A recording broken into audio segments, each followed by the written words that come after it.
Hello Guardians, it is Ebontis, and in this video I am going to try and do some damage to my vault, as in clean some of it out. Now I cleaned up a little bit, moved some stuff off some characters, so we're trying to go through one slot at a time. Mostly what is sitting on my actual characters at this point per slot are things that I kind of know I want to keep. And then if something is not there that I want to keep, then I can just kind of move things around and keep what I want. Now, things that are like nostalgia related or other such things that I'm just like not going to delete, that's just how it's going to go.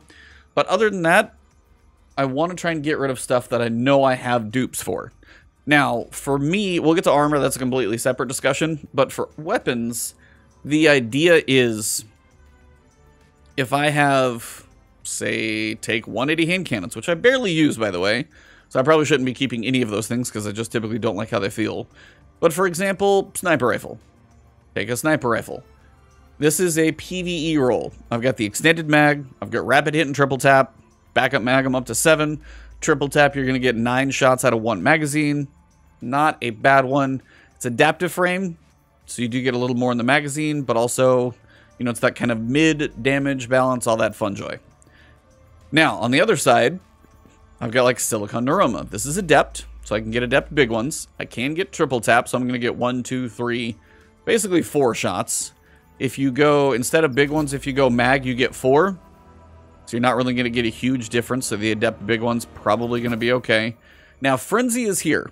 So if I'm in combat, in theory, the reload speed should be pretty snappy.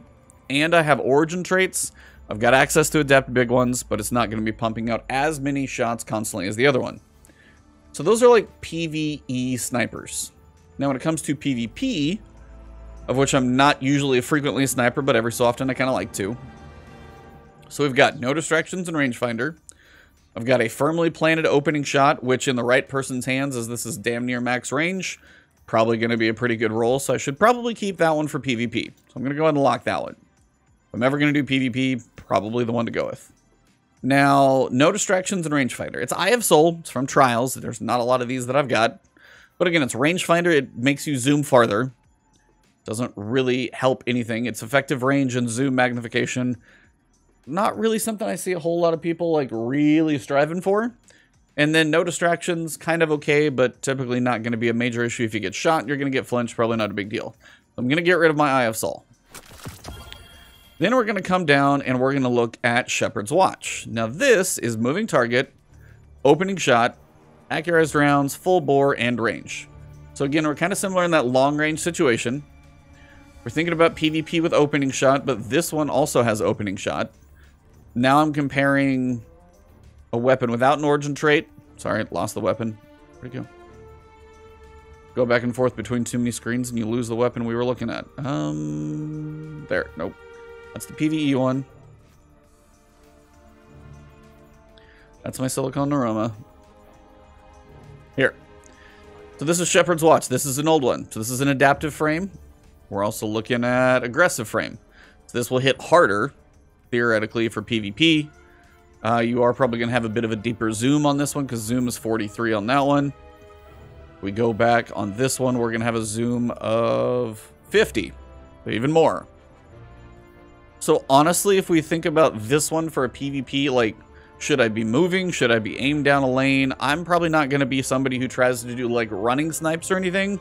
So I can probably get rid of this one as it's non-origin trait, and it's PvP, so I only really need one of these. Then we've got Prey Death's Revenge. Now, this one has high impact reserves. We've also got rewind rounds, which makes this kind of an interesting bargain. Yeah, it only takes you up to 7. So may as well throw some extra damage on there. So rewind rounds, when this weapon's magazine is kind of empty, basically, it refills from reserves based on the number of hits. Now, I think it's kind of like a half. It's not going to be a full situation. But when you actually get to this weapon and you look at what it does, you're able to... Where is... Wait, you can't... There it is. So for special weapons, it refills it based on the number of hits, and it'll give you 30 to 40% of your ammo back. So this is a rapid fire. So again, the DPS is not going to be that high. I do have high impact reserve, so the bottom half of the mag is going to give me basically extra damage. So high impact reserves is going to give me 12% up to 25% as the magazine gets lower. So we're getting a boost in damage, and we're getting rewind rounds. So we're getting that bottom half of the mag to almost be twice as long. So 6, bottom half of the mag is 3. Rewind rounds, we're going to get 30 to 40% of those back. So we're probably going to get 2 shots max. So we're going to get 5 somewhere in the realm of the high impact reserves. So we're going to get somewhere around 8 shots from that one, and that's rapid fire. So that's not going to be hitting that hard. If we're going to go in for DPS, the adaptive frame will hit harder. I've still got 7 shots. Triple tap's going to get me up to 9. And then if we come over and debate about this one with triple tap and frenzy, it's aggressive frame, it's less bullets. Frenzy could have a faster reload. Triple tap gives me 1 more. I've got stunning recovery, more options there. So we get now, when we look at this one, rewind rounds, high impact reserve. Snipers haven't been great in PvE for a while. This is only okay. It's rapid fire. It's not set up for PvP. I think this one can go. So that's kind of the process that I'm going to be looking through. Kind of as we work through this, it's going to take a while, so feel free to strap in and watch, or listen and see how much I can actually get rid of. We'll find out. Now, when it comes to bows, I do like my bows. So I'm sitting here looking at kinetic bows. I don't have anything sitting on characters right now that I should worry too much about. I'm going to go ahead and be sitting here on those. So for kinetic bows, we've got a crafted bow. That already helps the process. Now, it's lightweight frame. I know not everybody loves those. They don't hit quite as hard. But, you know, I can craft it and make the perks I want. Archer's Tempo is always good. Pick what I want in this column. So it gives me some flexibility already there. Got a precision frame, and we've got a lightweight frame. Now I've got Archer's Tempo and Swashbuckler. In here, I've got Archer's Tempo, and I can pick what I want. So if I go to D2 Gunsmith, I'm doing this on another screen. And if I look up Fell Teradiddle, so I've got Archer's Tempo, I can get Adrenaline Junkie instead of Swashbuckler, which is generally better because it gives you handling. I can get One for All, probably not going to get much out of that one. I can get Explosive Head, which is good for stunning if I'm going that way. And it's also got the Psycho Hack Origin trait. Sustained damage from this weapon lowers the target's damage output for a short duration. So if I'm continually firing at a champion, it's actually going to hit me less. So, Archer's Tempo, Swashbuckler, and Whispering Slab versus my Fell Teradiddle. Same damage type. Stats are going to be a little closer. Accuracy is actually lower here. I could do draw time, but again, I get to pick what I want whenever I do actually masterwork this thing, so I could pick my kind of intrinsic burst if I do it, so this one can go. I'm really, really trying to be, like, hardcore at deleting here, so you see stuff you're like, that could be good, it could be, but also if you look at stuff that's 1350, I haven't used it in a while, so I need to try and really clean this thing up. The other 2 bows I have are Biting Winds, Rapid Hit Swash, Killing Wind, Explosive Payload. If I could put those together, I would be happy. The Rapid Hit Swashbuckler, not bad, because it's of the precision frame. Those hit a little harder. The Biting Winds Explosive Head. Explosive Head is very good for stunning champions, because it's a bink. And when it comes to bows and the draw time, you have kind of an issue with stunning champions, but Explosive Head makes it a little better at the stun. So as neither are perfect, typically for bows, you know, Explosive Head gives you a tiny bit of damage. Like the most little bit of damage in PvE. I know most of you may know that, some of you may not, but in PvE, 11% increase to precision damage and 15% to non-increased. So Explosive Head actually gives you a bonus to damage. I've got Killing Wind for final blows, increased mobility, weapon range, handling. I can boost the accuracy. Don't really care so much about kind of reload speed there. And then for my draw time, it is not good, but it's decent. Reload speed, you know, it's fine. So I think I'm going to keep the Explosive Head because I've got a little damage boost. Rapid Hit's nice, but it's just not going to serve me in PvE as well. So I'm going to get rid of the Rapid Hit Swash. Kind of painful, but we got to make some hard calls here. So I've got one of each type of kinetic lightweight bow. You know, we're okay there. Sidearms. I know sidearms are going to be a thing for champions. Do I ever use sidearms for actually working on champions?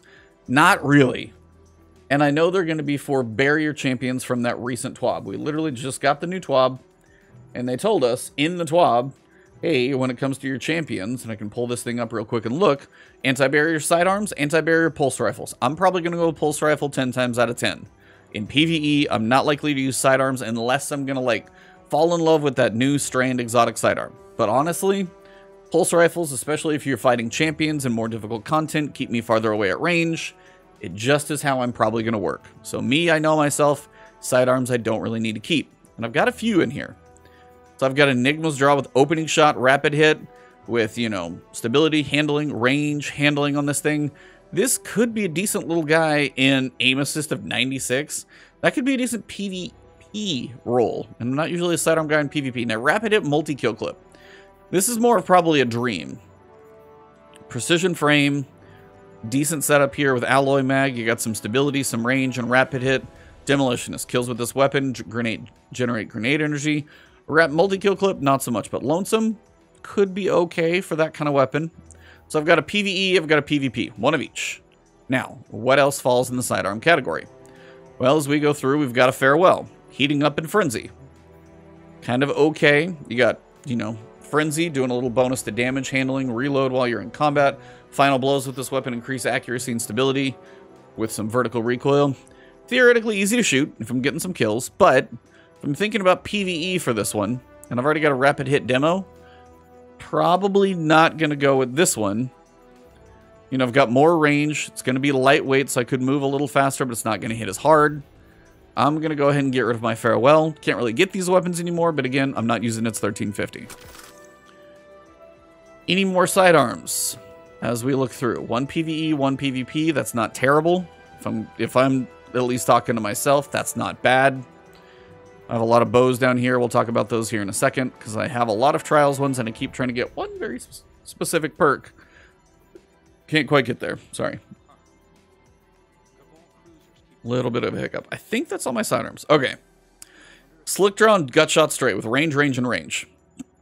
So, significantly increases handling, decreases target acquisition, but aiming down sights increases body shot damage and decreases target acquisition. So I'm going to have that extra body shot damage, so I may not get the headshots as well with the aim assist, but it's got 90 aim assist. I'm going to be a little less on target acquisition, but in general, if I'm going to take something into PvP that's going to make body shots more reliable, might actually be okay. So increase handling, aiming down sights, body shot's going to hit a little harder. That's one I kind of want to experiment with. Will I ever? I don't know, but it's a maybe, and it's new.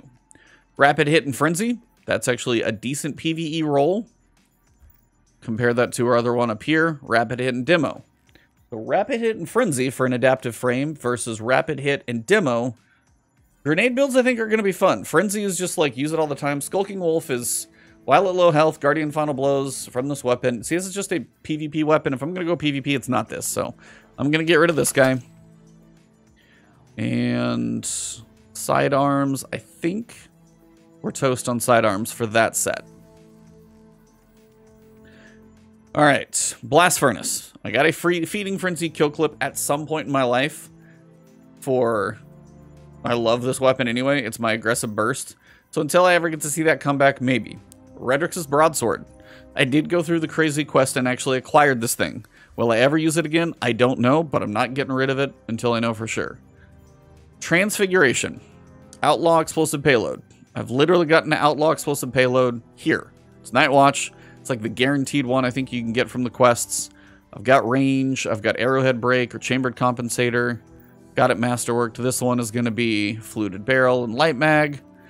I only need to keep one. I know this one is going to be a lightweight frame. This is going to be a high impact scout. So when it comes to scouts, what else do I have? I've got Opening Shot and Snapshot Sights. This is going to be a high impact as well. More of a PvP role. Probably could be better for the Scholar. That can go. Haven't used it. It's 1350. Scout Rifles. Pulse Rifles we'll get to. That'll be a process. Hung Jury. Moving target and explosive payload. But I've got Light Mag. I've got Arrowhead. A little bit of handling. It's a weird mix. But again, explosive payload is not a bad thing. Again, if you're using Scout Rifles for... Unstoppable is going to be this one. Not a big deal for the explosive, but if it's for like barrier or if it's overload, the explosive piece is nice. So then do you get Outlaw, where you've got the faster reload, or do I go moving target with a Hung Jury? Hung Jury is cool. It's a precision frame. This is a lightweight frame, so the precision is going to hit a little bit harder. You know, that's 200 RPM. That's 180 RPM. Moving target versus Outlaw. Still probably going to use Outlaw in a PvE situation versus moving target, because I'm probably not trying to strafe a crazy amount per se. So honestly, I've just never had that great of a luck at getting a Hung Jury. So if I don't use one, I had my time in D1, so I'm going to go ahead and let this one go. Kind of surprised that one went, actually. Now, Servant Leader. This is rapid hit. We're in a lightweight frame for comparisons. And this is high impact. So again, if I don't love this one, the range is there, the impact is there, but that lightweight frame is just kind of nice. So I'm going to go ahead and get rid of that guy. Now we get into rapid hit. On this one, it is interesting because it got rapid hit and kill clip versus outlaw and explosive payload. Stunning capability here is not bad for the explosive payload. You've got rapid hit and kill clip, range, handling, and then kind of whatever you want. You do have an origin trait here since it's a newer weapon. Rapidly defeating targets with this weapon grants bonus sprint speed. Guardians, powerful combatants, and high-value targets grant this bonus quicker. Basically, I get a sprint speed bonus, so that's really not helping much in PvE, so that's kind of not really a big deal. Do I have any other kinetic scouts that I want to consider? Again, we may get some more new ones coming up soon, so holding on to this old stuff. Okay. Now we're looking at rapid hit explosive payload on Percy's. That's going to be a high impact. But I've got the Hake breach ornaments, which are good against vehicles, barricades, stasis crystals. Not a huge deal, but I've got a pretty solid roll on it. So that one's actually pretty good. Scout rifles. I've got a craftable scout rifle. Now, granted, I haven't leveled it up, but let's see what it can get. Because it's a precision frame, and I'm sitting here comparing that to lightweight, rapid hit. Precision frame is going to be a 180. It's kind of in that middle. What can I put on this thing? I can go triple tap, and I can go explosive payload. I can go 4 times the charm. I can go focused fury. I can go vorpal. I could go a lot of things, actually. So, Tears of Contrition, maybe not everybody's favorite. It looks kind of cool, I'll be honest. It actually does look pretty legit. Okay, that's real shiny. That's craftable. I just need to pick the perks on it. And we've got extroverts. Final blows while near multiple combatants or near nightmares restore health. Now, nightmares, very specific task, but when you're near multiple combatants and you get final blows while near multiple combatants, you get a little health. That's better than anything the others are doing. So, do I need a rapid hit rampage or an outlaw explosive payload if I can just go literally craft one that does it and I've got one here? Probably not. I can honestly probably get rid of my night watches. This one I've at least leveled up once, so I know this can go. And then down here we've got rapid fire with rapid fire kill clip. Could be okay, but I tend to prefer, like, you know, anything that's going to stack the damage a little bit more, like Focus Fury with a triple tap. I could see that being better and probably more useful than the rapid hit, kill clip, reload all the time. It's not bad for PvP, actually, but it's kind of a toss-up. I'll think about that one for PvP. It's kind of where it might have some chance to shine. So, let's see. Now we got these two. Ursus D is not craftable, but it is a stasis scout. Not kinetic, it's stasis. I've got rapid hit and headstone on here with tactical mag, corkscrew, aura range. I've got reload speed. It's a solid PvE roll, and headstone has, you know, if you lean into a stasis build, could be an interesting setup as we get more and more into these loadouts. Any other scouts down here? 4th times the charm and focus fury on stasis. Now I can do the same thing here. That's precision. That's viced rapid fire. Full auto, deep ammo reserves. Ammo reserves don't matter because we have infinite ammo. Slightly faster reload when the magazine is empty. Vice to get a chance at some better bonus damage. Alright, so we can start whittling some of these down. Overflow and Focused Fury. That's an auto rifle, but Overflow and Focused Fury on an auto rifle. Maybe. That's actually probably better than auto and Vorpal. So that one can go. Now I'm like rapid hit and headstone. Rapid hit explosive payload. If I want explosive payload, craft it. Sitting right over here. Let me craft it. So then if I get rid of the rapid hit explosive this for the high impact, that leaves me down here with a viced rapid 4th times and focused. It's stasis, so it could be a nice little faster speedy one to use. But again, if I really want to go stasis specifically, I've got a nice rapid hit headstone. versus Focused Fury. Vice, though, is not bad. It's not going to be an amazing perk, but it's not bad. This is like the dilemma I get to in my head. So if you guys are watching this, you're like, why is your vault such a mess? It's all of these debates that go through my head. What could be good? What could be bad? What could be potential? What could fill in a certain situation? What if champions are this thing in a future season? Yada, yada, yada, yada. It just goes on and on. So this is where I'm really trying to make some tough decisions. I'm probably not doing a great job at it, but I'm trying. All right, so is Scout Rifle. I'm looking. Outside of exotics, they're all sitting here. So, got a crafted guy.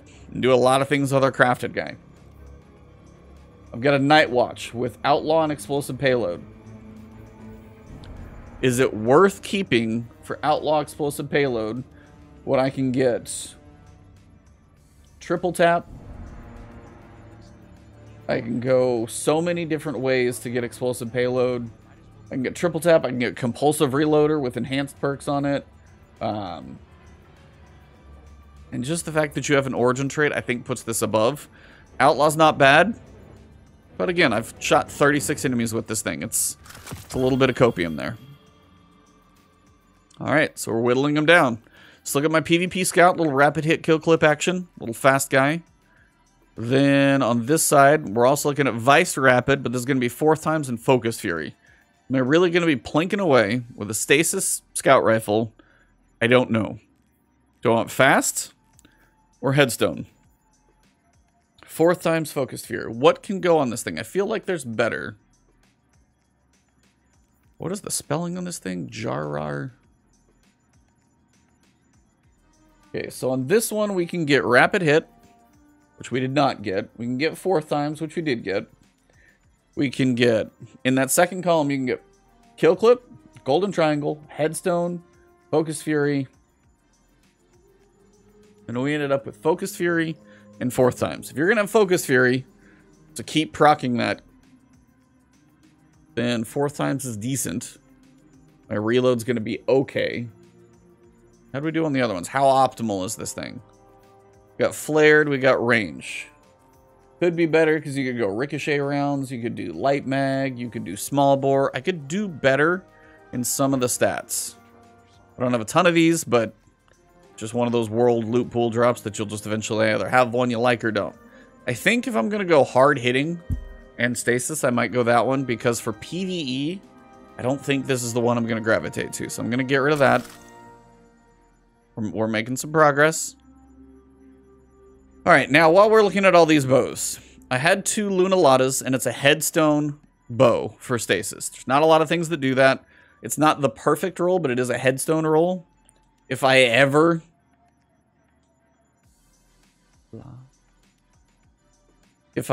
sorry, I'm typing at the same time. If I ever get to a point where somehow, you know, the other side, what would I even want on the other perk? Well-rounded is...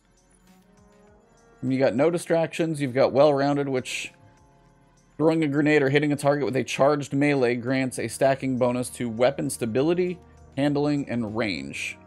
10, 10, and 10. I'm like, you could have shoot to loot, which would probably be good for certain things.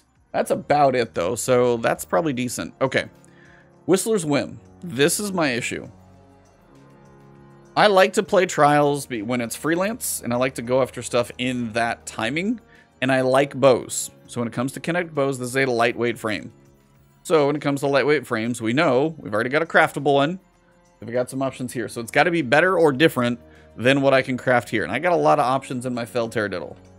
My Felled Terradiddle, I can get Explosive Payload. I can do Adrenaline Junkie. I can do Successful Warm-Up. I got some options. So... what if I'm gonna go for my god roll for entertainment value was gonna be like Rapid Hit and Archer's Tempo with like Vice or Alacrity, and I've never quite got that, so I'm still working on it. Now, Gut Shot Straight makes this thing, I think, hit for 100. Shout out to some of the crazy PvP people for doing that.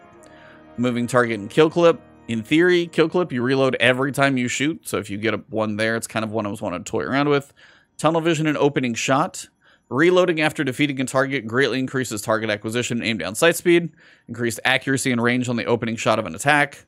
Like, in theory, you'd be accurate, so it could be a fun PvP roll. Rapid Hit Kill Clip. So where's my other moving target kill clip? That one can probably go because I got a rapid hit kill clip. That's why I masterworked it. Rapid hit swashbuckler versus kill clip. I'm reloading every time, or swashbuckler, I'm stacking damage. Take your pick. That one, if you get the stack damage and keep it, or if you reload, then you've got the time to use it. Rapid hit gut shot straight versus moving target gut shot straight. Rapid hit generally is probably what I more enjoy because I'm usually not one trying to move so much on the fly. Cornered and swashbuckler. Probably not going to be the best situation if I'm surrounded by combatants trying to take advantage of that, so this one can probably go. So rapid hit swatch, rapid hit gut shot. That's my gut shot one if I do want to keep one of those. PvP roll. Sitting here, Killing Wind and Archer's Tempo. Final blows, grant mobility, range, and handling, and precision hits. I just don't think those two are really what's going to be going to make some work for me. Tunnel vision and opening shot. Opening shot of an attack. You're going to get that either a lot or a little. So then we get to rapid hit and swash versus moving target adrenaline. I'll get rid of the moving target adrenaline because I've got one damage stacker here. Then I've got rapid hit kill clip, tunnel vision opening shot, rapid hit gut shot straight. So now do I really care about a PvP roll? If I've got gut shot for PvP for entertainment, probably going to go with the other rapid hit one. So I've got the benefit of accuracy. So I just deleted like 6 bows. We're doing all right. Making some progress. So kinetics are literally 2 pages. Probably the first time I've ever had that. All right, now let's look at SMGs. Is SMG. Outside of crafted ones, we've got...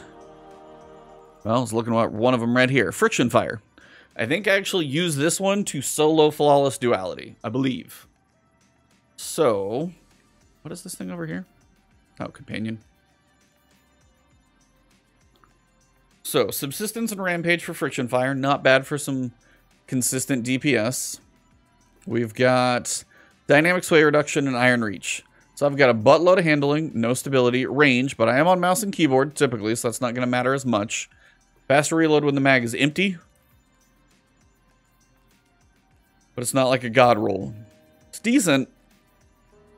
But I'm basically just trying to stretch for range, and my zoom is 14. Not immaculately amazing, it's fine. It's not like the god roll multi-mock that I'm sure some people have. Submission, Overflow and Frenzy. Has some fun in PvE. Oh, I forgot a sidearm. Pulse Monitor and Iron Reach. Am I ever going to use a 3-round burst? I don't even love it in the first place. It's Stasis. It's not Headstone. Sorry, but for sidearms, I think this one's gone. Okay. So that's an SMG. Go through here. We got autos, scouts, or autos, shotties, hand cannons. Yeah, that's a crafted sidearm. Doesn't count. Not in the list. SM.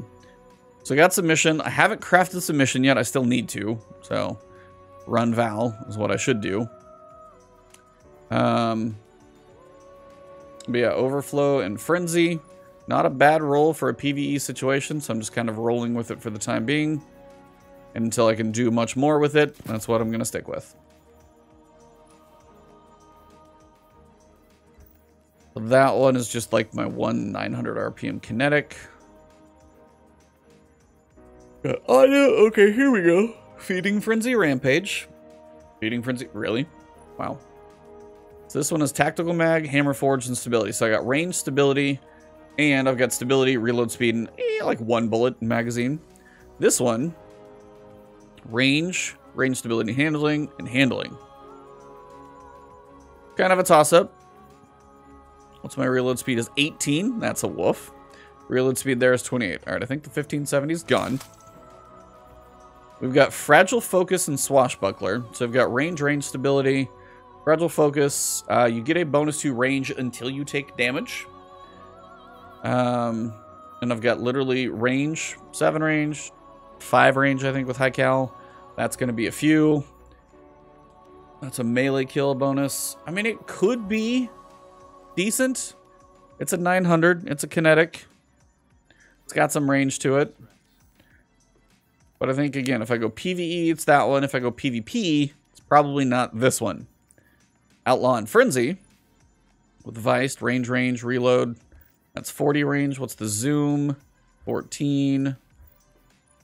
Zoom is 14. Range is 55 on a 900. That's out there. Could I do much better on a pizzicato? I was gonna go range, so I've got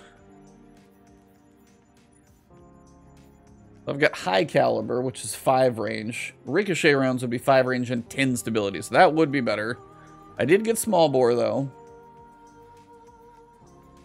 And then I'm sitting here with Fragile Focus, which is passively grants 20 range. 5-second cooldown after taking damage. And then in the other section, you've got Pugilist. Threat Detector would probably be good. Swashbuckler is fine if you're going to stack damage. Like, it's not quite there. This is probably what's taken away from being, like, a really good PvP roll. If this was Threat Detector, and if this was Ricochet rounds, that'd probably be a keeper. Stability could be range as well, and I could really push it out a little bit. It does have Rangefinder, actually. So that would give you 10% to zoom, maybe bump you up a number. So there are better for PvP, so if this is what I'm thinking about it for, it could be better. So maybe I'll get a better one in the future. So we're going to say bye-bye. Same thing down here, Outlaw and Frenzy, 900 RPM. That's actually not a bad SMG, because Outlaw for reload speed if I do get a kill. Viced is going to give me a chance at some bullets. I know it's not going to be as good, but it'll be there. Well, reload masterwork. I've got some range. So I've got a little damage. I've got a little reload. Makes me wonder, like this one, but I just need to craft one. I'm one away from it. I haven't crafted it yet. Cornered and Surrounded is like a joke. And Compulsive Reloader and Successful Warm-Up is also kind of a joke. Each draw increases charge speed. Oh, each final blow increases charge speed. That's reloading. Accelerated coils. That's just like, yeah. Still don't have the chill clip. So again, I haven't finished my vow crafting, so forgive me there. All right. Do we dare do pulse rifles? How long has this been going? 30. Oh my god, this is 30 minutes already. Well, yep. So we will see how we do on weapons. This is going to be a mess. Pulses. So that's nostalgia and that's nostalgia, so we're not touching those. Rangefinder and Headseeker. Possibly a PvP roll, but like not magical for Sacred Providence. You could probably do better. Yeah, I mean, you could go range, stability, pretty much anything besides those 2 perks. All right, it's time to go. Hasn't been used. See ya. The Messenger, which we can't get right now. It's one of the reasons I still want to like hold on to this thing because we can't get it at the moment. What do I have? I have Heating Up and Desperado. So reloading after Precision Final Blow increases my rate of fire. Desperado's kind of been nerfed, which sucks. Final blows while this weapon, with this weapon increases accuracy and stability. So if you get a final blow, you get a little stability. If you reload after a precision final blow, you get a little faster rate of fire. Not a bad roll. Rapid hit and kill clip's probably just better, honestly, since I don't think Desperado's that magical anymore. Range is pretty solid. It's got the range masterwork on it. That's probably why that one's locked. And then here's Rapid Hit and Frenzy. Not quite as good. You got some fast reloads, though, if you're sitting here doing this with some damage going. I think the Desperado can go. I think they're afraid of Desperado being too good and too strong. If it ever really becomes a thing, then we're probably just going to, you know, have to go farm for something new. So I can get rid of my Desperado. That's probably some copium. Between Frenzy and Kill Clip, I am probably one to use Frenzy more, because the reload on this thing is going to be slow. It's a little chunky. And the Kill Clip's got Armor Piercing. And then this one's sitting here. I think this has the better stats because you got range. My Desperado probably had decent stat roll on it. But here's Armor Piercing, PvP, Rapid Hit, Kill Clip. Stability, a little less handling, but I don't care as much. Got range on it to push it out. And then the Frenzy roll, we've got magazine size. Or not much. Stability or range, so you're going to have a pretty stable thing sitting here. Fast reload in combat. I'll see if I come back to that one. Other pulse rifles, we're looking at not too many on this page. Alright, so I got Feeding Frenzy, Adaptive Munitions. Theoretically could be good. fun to use in the new stuff. And it's kind of a stasis. I love these weapons, by the way. They're so cool. They're still some of the coolest weapons, by far. Heating up in Desperado. Well, if I have a Desperado, I've got this one. And it's still sitting here waiting for me if I want it. Feeding Frenzy and Focused Fury. Now, this is a weird one. I did Masterwork it because it was probably my first one. Feeding Frenzy and Focused Fury. Focused Fury is weird. On a pulse rifle, you're probably not going to get that great of a benefit. Shot counters reset whenever the weapon is stowed or reloaded. Damaging, just getting half the magazine for precision shots. I just don't think that's going to be amazing. And if you guys are screaming at me through your computer screen, I'm sorry. I got those two. Here we've got Encore Adaptive. This is another Stasis Pulse, so I was trying to figure out, like, basically I wanted a kinetic slot Pulse with Adaptive. Now I know munitions isn't going to be as much. But if you have a kinetic, that now if you're surging, it's not a kinetic weapon, it's a Stasis weapon. And Adaptive munitions only seems to fall on the other stuff. But again, if you do have like a Stasis surging situation, Encore is okay. Not amazing, but it's okay. We've also got well-rounded, not great, but pretty solid stats. Encore and Headstone. I do like the idea of Headstone, and I've got Adaptive on this one with Encore, which probably means I could get rid of that one, because I think the rolls are close enough. This one can probably go. Tunnel Vision and Kill Clip is all based around both being reloads, and I've got pretty good. I've got range stability, and stability. You know, this is based on reloading, this is based on reloading, and this is a reload. So again, if you get a quick kill, you reload, top half the magazine, faster reloads. That's pretty good. And then Tunnel Vision, Desperado. If I really want my Desperado, this is on a lightweight frame. I think this thing's going to do even less. So this is probably gone. So there's a couple gone. Rose. I've got Moving Target Vorpal and Explosive Payload and Elemental Capacitor. It's a 140. I do like the way the weapon fires. I'm not going to be like a huge hand cannon person.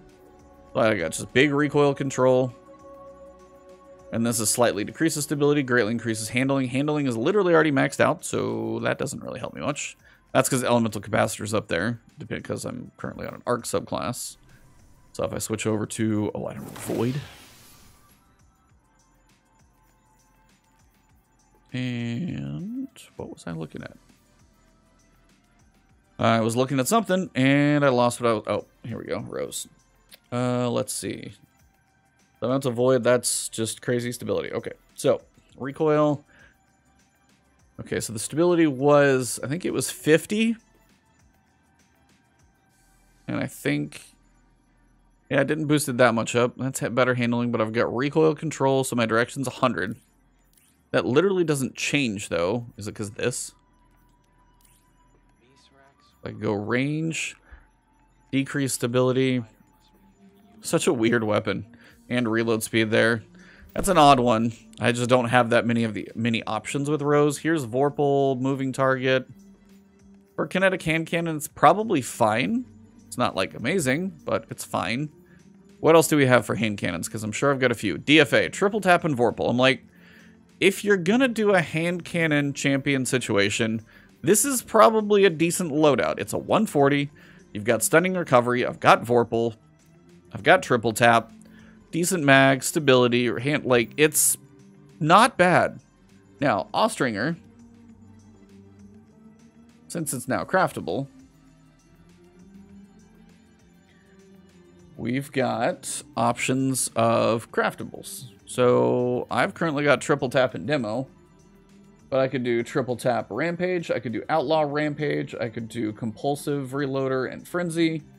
Probably would do like Triple Tap and Frenzy. We've got Demolitionist for grenades. I'm sitting here looking at Austringer. Yep. So it's fine, but I know it's craftable, so it's not going anywhere. So we've got a DFA that's decent. We've got Feeding Frenzy Headstone. That's a Stasis kind of copium. This is a 120 Fragile Focus opening shot, pure poetry, which takes me back up here to Overflow and Explosive Payload. And cannons and explosive payload. I've got my headstone. Then I've got something new for Headstone. So then I'm like, does my IS Luna with Perpetual Motion... I've got range, sure shot, and stability. And then this guy, I've got range, stability, handling, and range. It's actually probably the better weapon. And what are my stats? 73, 42, and 39. 73, 42, and 39. So less stability, more range. It's kind of a toss-up. The fact that it's perpetual motion.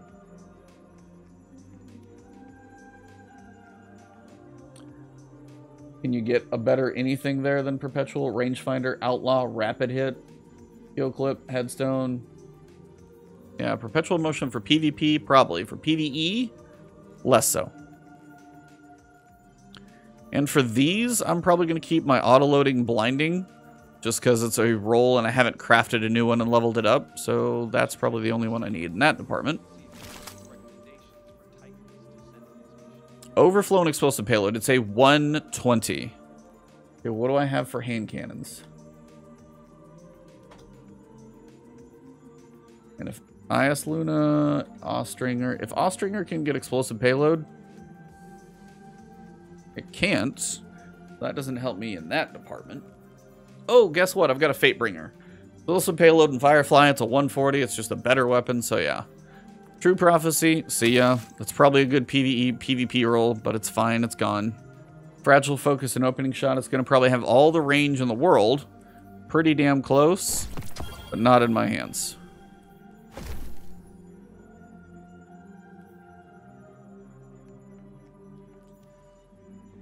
Alright, so if we put it back, where did it go?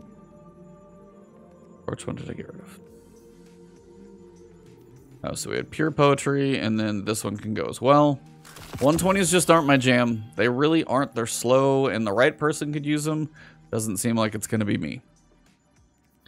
Now, Dire Promise. Opening Shot, Rangefinder, Ricochet Rounds, Hit Mark for range, or True Sight. For a little bit of both here and there. The reload speed is fine, but for a PvP roll, that is exactly what this is. This is a PvP 140... Nothing else. It is doing nothing else. So if I've got a PvE roll, explosive payload, Firefly, actually got a decent roll there, so I'm pretty happy. Dire Promise, I'm pretty good. Oh, pulse rifles. Feeding Frenzy and Adrenaline Junkie on legal action. It's a high impact pulse. It's not a bad roll. But is it worth keeping? That's the question. Always the question. So IS Luna versus Stay Frosty. Or something new, I mean. It's not the God roll IS Luna. This is my Headstone Feeding Frenzy versus... Yeah, I think this one's gone. I have a Headstone hand cannon if I want one. If I really want to go run Grasp of Avarice, I can, but probably not going to be bothered. Now, 180 hand cannons. I am not a fan. So while I have a Tunnel Vision Headstone, I have a better Headstone that I would prefer to use, so this is gone. In joking manner, I had some decent of these like 180s. I think I had a Feeding Frenzy. Like literally Feeding Frenzy and Frenzy roll. But I just don't like 180 hand cannons, and I suck with them. So I don't know why I would keep one. Same thing, I think the Seraph Revolver. I think I've deleted that too. Alright, so 180, hand cannon, rapid hit, Adrenaline Junkie, Austringer, I can get triple tap, I can get Frenzy, I can get Outlaw. If I want damage, I can probably find a way to do it. So I think I can probably get rid of my 180. I just don't use them. And I don't think this is going to be the one that turns me. Let's just say that. So yeah. It's not a bad roll by any means, but it's just not... I'm not a fan of those. Now, Partner Dust I need to craft, but until I do, I'm keeping that one. So here I've got Field Prep, Frenzy, and Spike. That's like a grenade. So there I've got Auto-Loading and Blinding. And this one I've got Quick Draw and Blinding. It's Ignition Code. I've got a Blinding Grenade Launcher. It's not any more unique. It's a Vorpal, but if I'm going Vorpal for damage and Blinding for the other, well, damage isn't really going to be that strong. It just blinds. So, if I care about that one, Ignition Code can probably go. because I don't have the slide shot ignition code, which is what everybody wanted, and I never got it. So, do I need either of those, to be honest? Oh, what can you do with Pardon Our Dust? Pardon Our Dust, you can craft. You can get auto-loading, you can get blinding, you can get spike, so I can get my damage if I want it. Auto-loading's kind of nice. You've got Turnabout, Pugilist, I can get Vorpal, I can get Rampage, I can get Adrenaline Junkie. Yeah, if I'm really going for damage, and these are going to have origin traits because it's got Hot Swap, switching this weapon while you are damaged strongly increases its handling for a short duration. So if you do have to swap and blind, Pardon Our Dust is just going to be better anyway. So again, Blinding Grenade, gone. And then Field Prep and Frenzy. While it's fun with grenades to do some damage to things, we have better grenade launchers now that typically if you're going to go grenade, you're not likely going to go kinetic. And I'm probably not going to be field prepping crouched on the ground. I'll be flying through the air shooting what I'm shooting. So, probably not going to be using that either. We're making some progress, I'll be honest. Killing Wind and Vorpal on Burden of Guilt. While it is my only Burden of Guilt, because I just don't have a lot of these, it is a 660, so it's an adaptive charge time. It's Vorpal, Killing Wind. I don't know where I would use this. It's not doing anything too specific. It doesn't have Chill Clip. While it is my only one, I'm probably not going to use it, so that can go. Again, compulsive reload and successful warm-up versus damage and damage. I don't know when I'm going to use either one. Theoretically, this is faster draw time when surrounded, more damage when surrounded. Just the synergy there always kind of cracked me up. So if I was ever going to joke with one until I crafted one, I'm probably going to do that versus... Because compulsive reloader is top of the magazine reload. Each final blow increases charge time. You got liquid coils, so you can get more damage with successful warm-up. That might work. Yeah, I don't know. 4th time's the Charm, Focus Fury, Shotgun, Permanently Planted Iron Reach if I ever get into sliding and crouching. Feeding Frenzy, Adrenaline, Rapid Hit, Kill Clip. Feeding Rapid Hit, Frenzy. Probably not going to use this one because these are both, and I do like the Messenger for firing. Probably not going to use Legal Action because of range, higher, stability, higher. Nothing really makes that stand out. I haven't used it in ages. Fractithist. You'd think this would be better. For a PvP shotgun. Quick draw, opening shot, range, little stability, quick access sling. Something about Fractithist just feels weird. Slide shot, opening shot, less my thing. Quick draw, probably more usable. See, this is probably the better roll, too. Doesn't quite have the range. Because this is sitting at 82 range because of those two perks versus the masterwork on this one. What other shotguns do I have? Enigma's Draw, that's an opening shot sidearm. That's PvE, that's PvP. What are the shotguns? I've got those 3 right there. I've got a slug if I'm ever going to use one.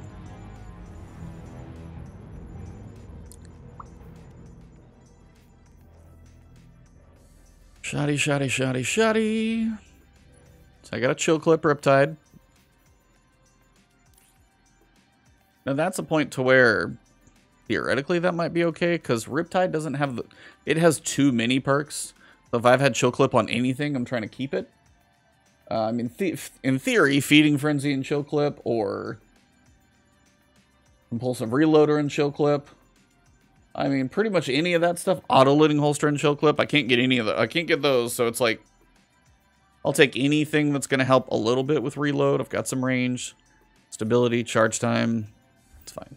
The whole point is the Chill Clip of Riptide. So Feeding Frenzy is kind of fun, but am I going to probably use this over anything else? Probably not.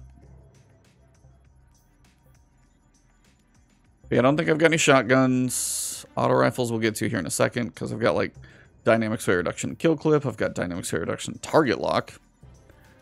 Theoretically on 34, Precision Frame. 40.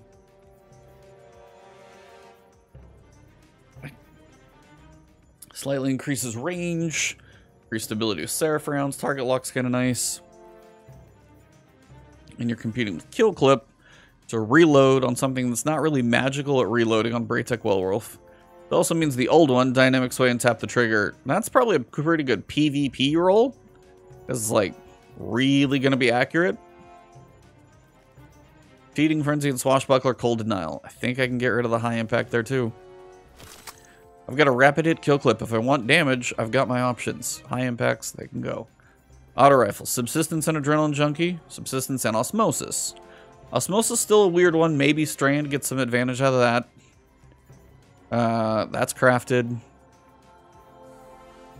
Those are my pulses. Like, that's my one Desperado. Adaptive Munitions if I want that for Stasis. They still keep a decent amount of options and still probably too many. Subsistence and Rampage on Chroma Rush. Tunnel Vision and Kill Clip on Chroma Rush. It's not a bad roll on Chroma because he's got range, stability, and range. I got Reload. And it is kind of based around reloading to get Tunnel Vision, Kill Clip. This one's Subsistence, Rampage. It's not bad, but again, this is where sunsetting kind of gets soft sunsetting because origin traits. You're like Subsistence and Rampage. I'm going, well, okay, I've got triple tap, Force Stun the Charm, stats for all, one for all, triple tap, and Vorpal if I'm really working on champions, with Stunning Recovery. I have two of the same thing, apparently. That one's got Steady Hands, this one's got Compulsive Reloader. So I've got all those options, so do I really need either of these? That's a 720, that's a 600. 720 is not bad. Is auto. And then now you're getting into the new Lodbrok one. So I still don't have the one I want. Osmosis and Cascade Point, probably not going to be amazing. I'll be honest. This perk combination is not really where I think Osmosis is going to shine. I don't know if Subsistence and Osmosis is going to do a whole lot, but I don't know if this is going to. Cascade Point is really only like a couple of seconds. It's not much. And then Osmosis is, well, if I'm really going to make this match a damage type, that's not probably the goal of this weapon. Target lock at 4th times is what you actually really want here. So it's kind of okay and it's high impact, and see 4th times an Adrenaline Junkie.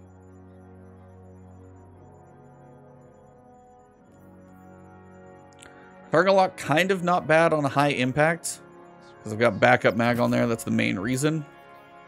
But 4th times in target lock. If I can ever get that thing put together. See, Dynamic Sway in target lock. Perpetual Motion in target lock. All right, I'll keep one. I've got a target lock here. And then I've got a 4th times here. Focus Fury, one for all. That's just a nice pulse. I still need to go in there and craft it. Now this is Dynamic Sway and kill with Search Party, which is probably not a big deal. This is Dynamic Sway and tap the trigger. That is 84 range. That has 69 range. That is not even close. And if Kill Clip, that's not going to be as good. Even with the Search Party, it's not worth keeping. Blinding Grenades, Quick Shot, and Frenzy. Quick Draw and Frenzy. That's like Malicious Birthright's fine. Kind of going away. I have grenade launchers that do what it does, if not, probably better. So, yeah, Pardon Our Dust is pretty much serving my purpose right now with auto-loading, blinding grenade, kind of the whole purpose of it. Quick Draw, Frenzy, not anything too special. I'm not trying to blow up things with damage. This thing does not have any damage because it's proximity, so I'm never going to hit. That one can go.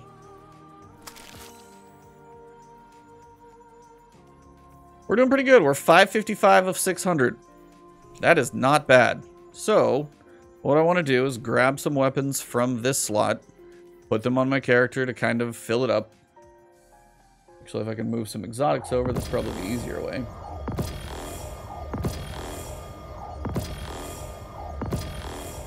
Alright, so now that slot is full. Now, let me move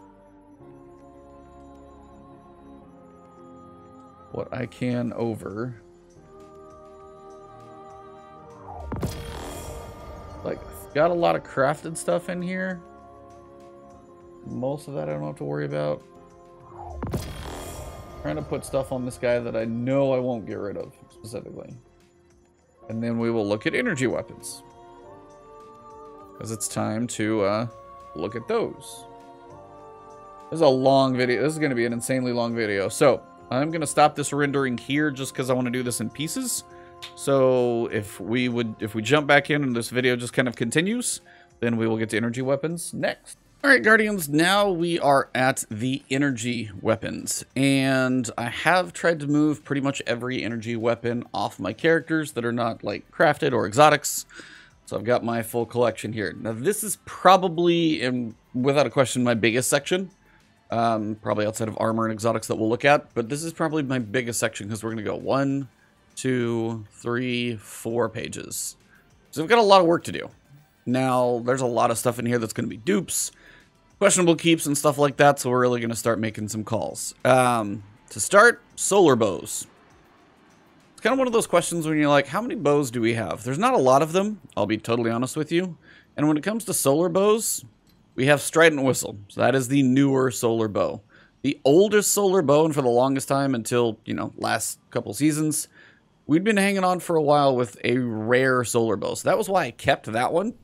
But to be honest with you, I think I've probably got a better Strident Whistle. So I've got Archangel's Tempo, or Archer's Tempo, and that. But if we go find Strident Whistle, there we go. So we've got Archer's Tempo and Rampage, Archer's Tempo and Dragonfly, Archer's Tempo and Explosive Head, Well-Rounded and Incandescent. If I could get Archer's Tempo and Incandescent, I'd be sitting pretty. But between those four, it's not really a reason to keep this one. That's a lightweight frame. That's a precision frame. So while they are different, the lightweight frame is probably not anything I'm going to keep. I did kill some enemies with it for the times I needed a solar bow. But we have better options now that have better perks pretty much across the board. So it's been a while, Tyranny of Heaven, but goodbye. While we look at bows, that seems like a decent place to look. We've got Imperial Needle, Archer's Tempo, and Swashbuckler. I've got a few kills there, so this one can probably go. Sympathetic Arsenal on a bow actually has some fun to it, but it's just kind of one of those things that never really used it. We've got Archer's Tempo and Frenzy. We've got Archer's Tempo and Adagio. Adagio was like an idea that I had, and I was like, oh, maybe this will be kind of fun.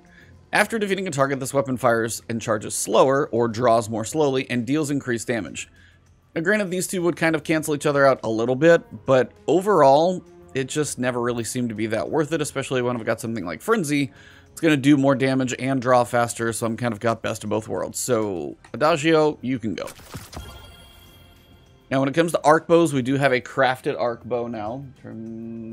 Just trying to make sure none of my bows are in my other characters. So if we keep going, we've got our first crafted bow. So Under Your Skin. Do I need a second one with adaptive munitions? No, probably that one can go. Since the crafted one here, I can pick the perks I want. Archer's Tempo is there. Explosive Head, I can probably switch when I want to. So go ahead and get rid of that one. I'm just getting some enhancement core, so I guess that works. Continuing on the bow looking, before we get into heavies. Final bows that we've got our Tripwire Canary, Archer's Tempo, and Successful Warm-Up. I don't know if I actually crafted a Tripwire Canary, and I may not have yet, just because I haven't got around to it. So until I do craft one, I'm going to keep this guy here. But honestly, because I can craft one, and I've got my Arsenic Bite, Rampage Explosive Head, Rampage Archer's Tempo. They're older, but they're not sunset. So until I do craft the new one, as this is a lightweight frame anyway, Vice Stinger's nice for like speed. That's literally why I made this one. It's just kind of funny fast because Archer's Tempo, Successful Warm-Up on kills, Vice Stinger. But again, I've got a bow that does damage that I want to hit, so and I can craft this one later if I want to. So finally we come down to Strident Whistle. Incandescent on a bow I do want to keep just because it's one of the newer perks. Archer's Tempo and Explosive Head. Explosive Head is still good for champions if you get it. Dragonfly for exploding. Feel like Incandescent's kind of going to do that. And then a Rampage I might keep if I am actually plinking enemies. So for now, we'll take those couple down. And that's where we can leave the bows for the moment. Next, let's take a look at scouts. And this is probably going to be a long one. Nope, auto rifles. So, Void auto rifles, we are due for a new one. Now, this is Age Old Bond. It's from Last Wish. It's an old one. It's not a bad roll. Triple tap, high impact reserves. The bottom of the mag lasts a little longer. Get some shots off. And it's a high impact frame. So, you know, it's going to hit pretty hard, but it fires slowly. I really, if I ever need a Void auto rifle, specifically auto, the one that I am typically going to look for, and just have to try and find the thing because it's also quite old, it's going to be my Gnawing Hunger. And until that thing actually has a reason to get deleted, I just have to find it. What did I do to it? Because it's old too. There. I've got 13,000 kills with this thing. I wonder which one I'm going to keep. So no, I don't need to keep this one. It's old, it's fine, but guess what? For a high impact void, hopefully we get a new void auto rifle. Because if I need a void auto, I'm taking gnawing hunger pretty much every time. Let's see, auto rifles. We've got pulses, auto rifle. So we've got a Reckless Oracle, another raid weapon. This one is Outlaw Kill Clip. It's a 720 round per minute. And what are we talking? Recoil direction of 74, but without that, it's like 59, so it's a bit squirrely. Really haven't ever used it, haven't masterworked it. Obviously, I seem to be fine with my gnawing hunger. It's what I'm comfortable with on mouse and keyboard, so Reckless Oracle, while it's decent, that can go too. And again, I'm just trying to be reasonable with stuff that I use anymore. Is it a decent roll? Sure. Does some PvP person probably find a good place for it? Sure. Is it something I'm going to use and go out of my way for? Probably not. All right, Shadow Price. Now, for an ARC auto rifle, I'm pretty sure I have a better crafted one. Without a doubt, there's probably... Yeah, so we've got Come to Pass if I want high impact. We've got... Where is... And then Sweet Sorrow that I can craft at some point. I just don't know if I actually have crafted it. So again, I've got frames unlocked, but I haven't crafted things for it. So, yeah. This one especially being Overflow, Disruption Break. Disruption Break, messing with shields, not really going to be as big of a thing anymore or a big worry. So Shadow Price, while I don't even know if you can get that thing anymore, it is at least now gone because I'm not using it. Then if we come down to... Actually looking for autos for a second. Sometimes you go through a bit of a lull. We got Pulse there. We got Scouts there. That one you can literally pull from collections, SMGs. Quite a bit of not autos. All right. Iota Draconis. Under pressure, high impact reserves. So I've got range, stability. The reload masterwork is only okay. It's a solar fusion, but it is a long charge time. Now, under pressure, high impact reserves is probably reasonable if I ever want to screw around with it in PvP with that really high impact charge time. So that one might stay there. But we get to Cryosura Mellow. And we've got 3. Solar auto rifle. Is solar.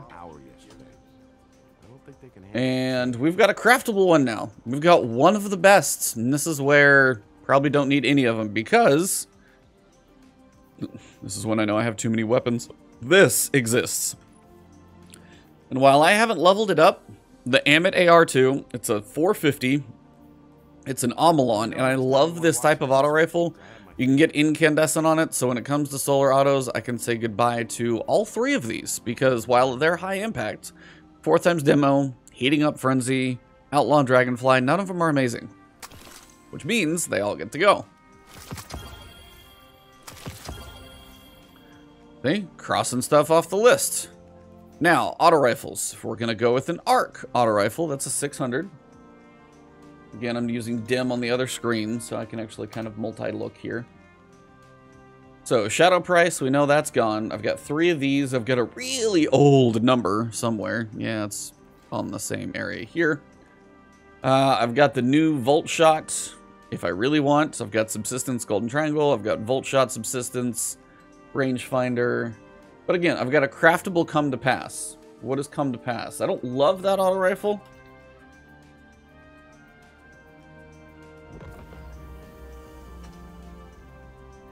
Come on, D2 Gunsmith.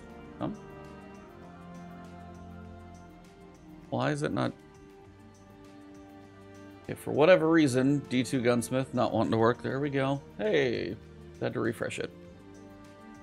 So yeah, Come to Pass, if I really want something, I can do like triple tap, golden tricorn. It's going to be a high impact frame style. This is adaptive. This is 600. So if I'm looking at my 600s, I've got Sweet Sorrow at 720. I've got these at 600. I've got my old number right here, under pressure and high impact reserves. So one of these has like, there's a point where Xur sells like a ridiculous set of rolls. So I did pick up this one that has like more rolls than it will probably ever have. That's why it's locked. 4th times Adrenaline Junkie. Actually, if you're going to do anything, probably better than 4th times Demo. If I'm going for a grenade build, maybe. But again, 4th times Adrenaline Junkie, Tactical Mag. It's probably the better role. Outlaw Rampage, pretty standard stuff. Don't really need to keep that. Haven't used it. That one can go.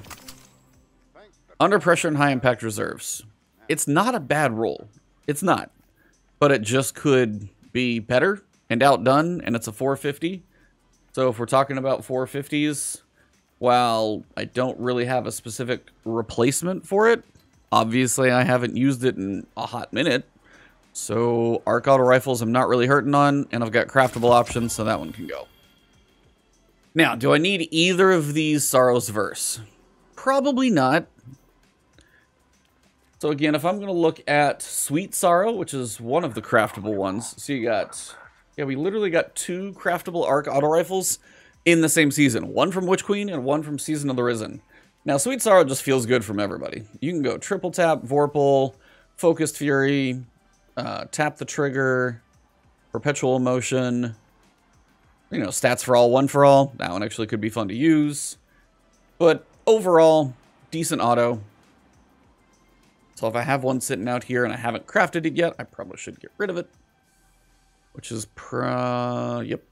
See, I have a Stats for All, One for All. If I go craft one, I'll delete it. But for now, it's kind of like Arc Auto reasonableness that we'll have to hold over for the time being. And then I've also got one crafted.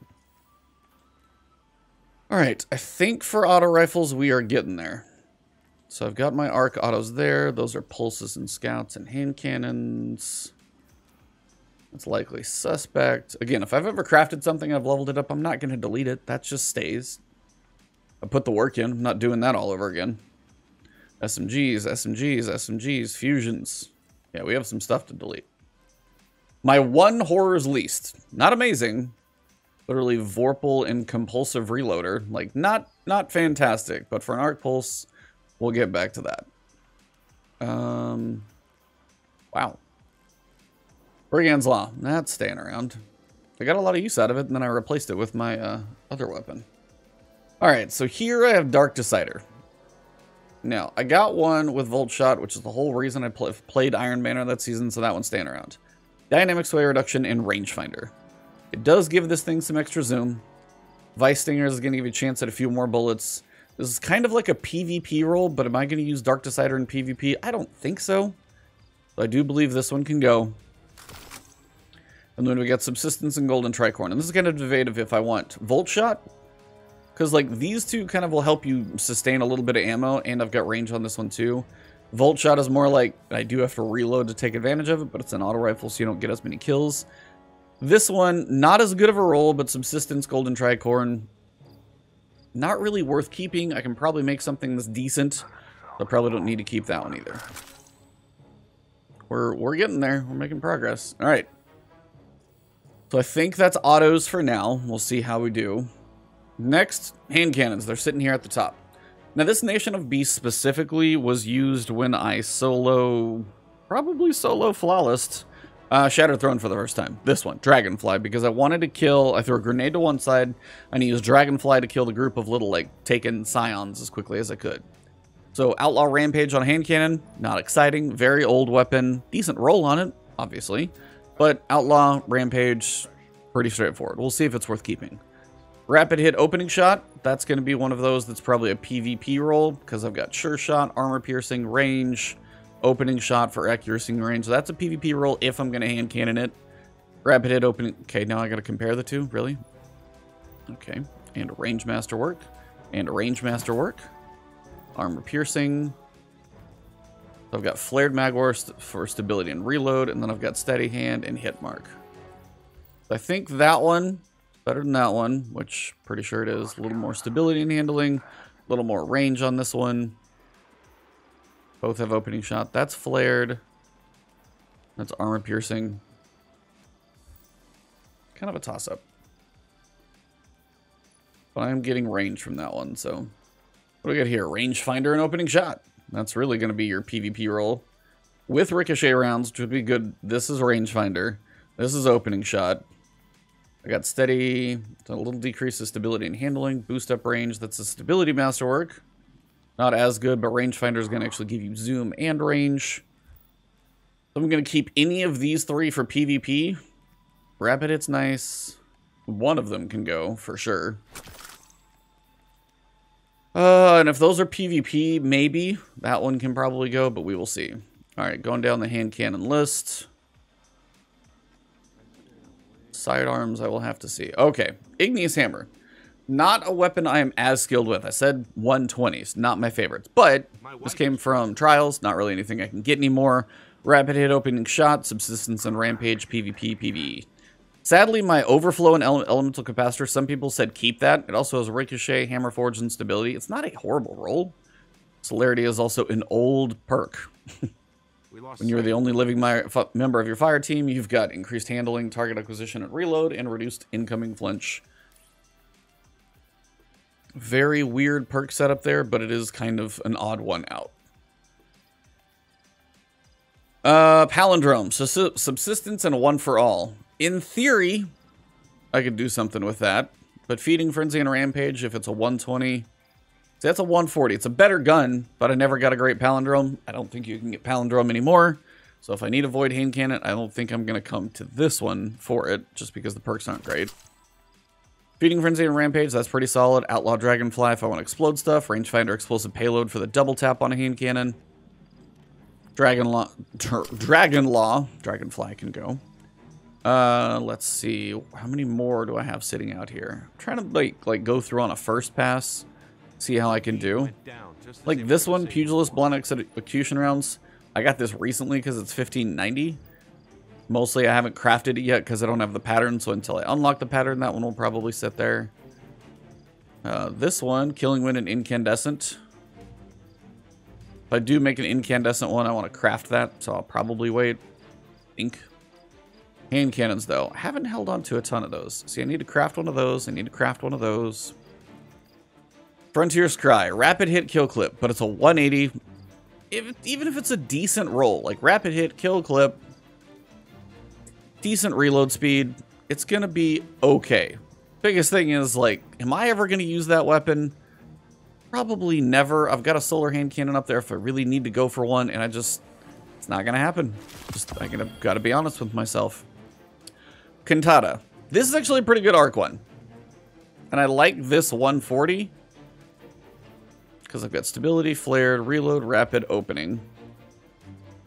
Rapid hit, moving target, rapid hit, opening shot. So the moving target can go timed payload. 2 timed payloads. Okay, I definitely only need one of those.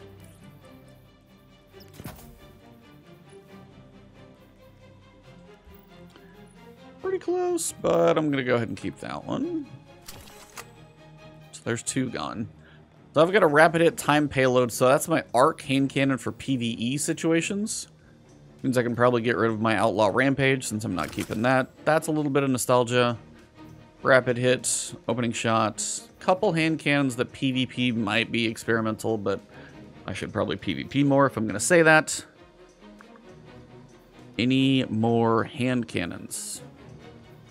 Running out of options, it would seem. Huh. I did get a couple of Exalted Truth this season. Speaking of Void hand cannons, it's a 140. It actually feels pretty good, I'll be honest. I wish I got a better roll.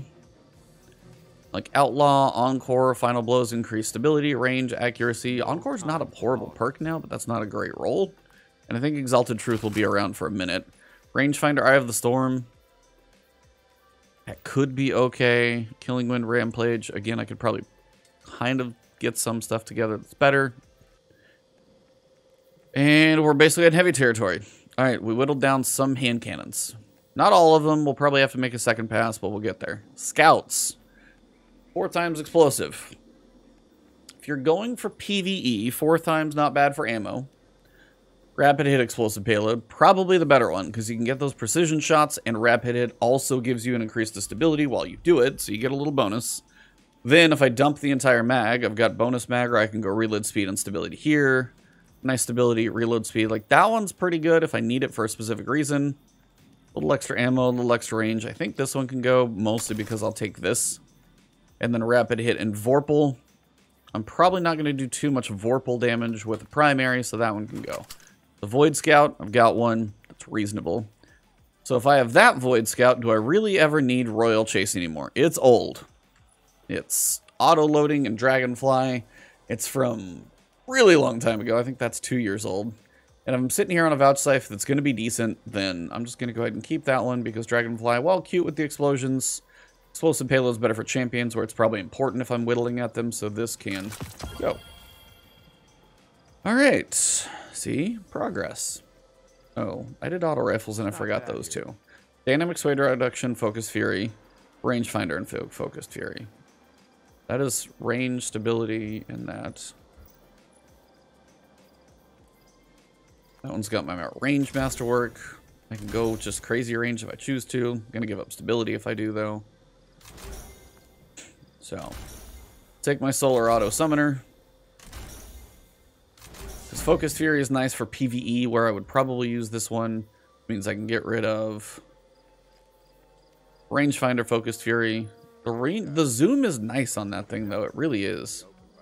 Damn it. Well, thought I'd make some progress. Apparently I didn't. So we're going scouts. I need to keep looking for scouts. Got a little distracted. I was working on the catalyst here, which still have more work to do. So I don't know if I need that one in there, but we'll leave it for the moment. Sidearms are going to be interesting. Eternal Blazon. Now the question is Scout Rifle, is Arc?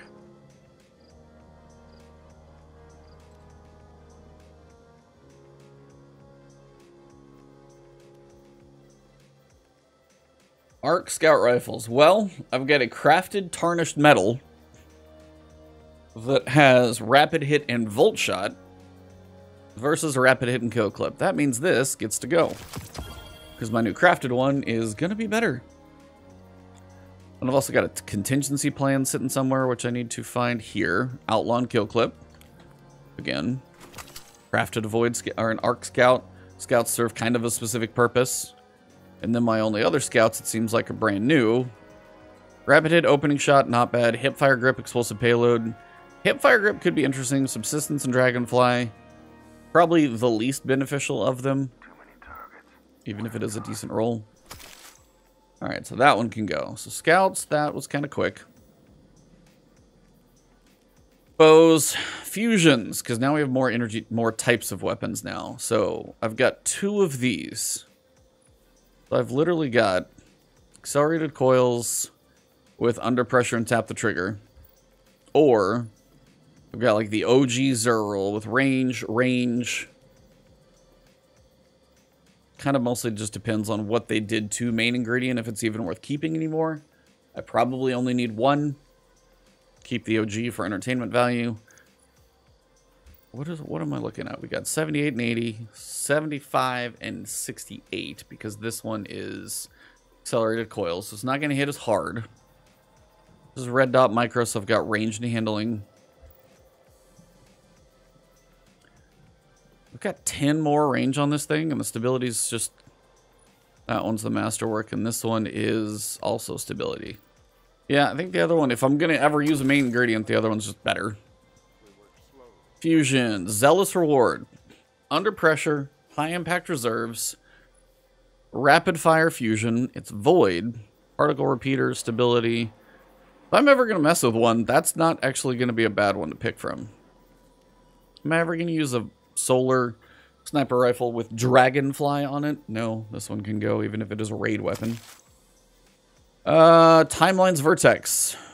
So this is our solar kind of counterpart. Lead from Gold, Elemental Capacitor. Elemental's okay. You've got accelerated coils or liquid coils, so fast or slow. You've got Torch. I don't think this is like an amazing roll. This one with Shield, Disorient, and Disruption Break, though, not sure that's better. So I gotta see what fusion rifles I got in the solar department. Trinary, Feeding Frenzy, and Swashbuckler. Or Feeding Frenzy and Unrelenting. I've got range. I've got stability with range.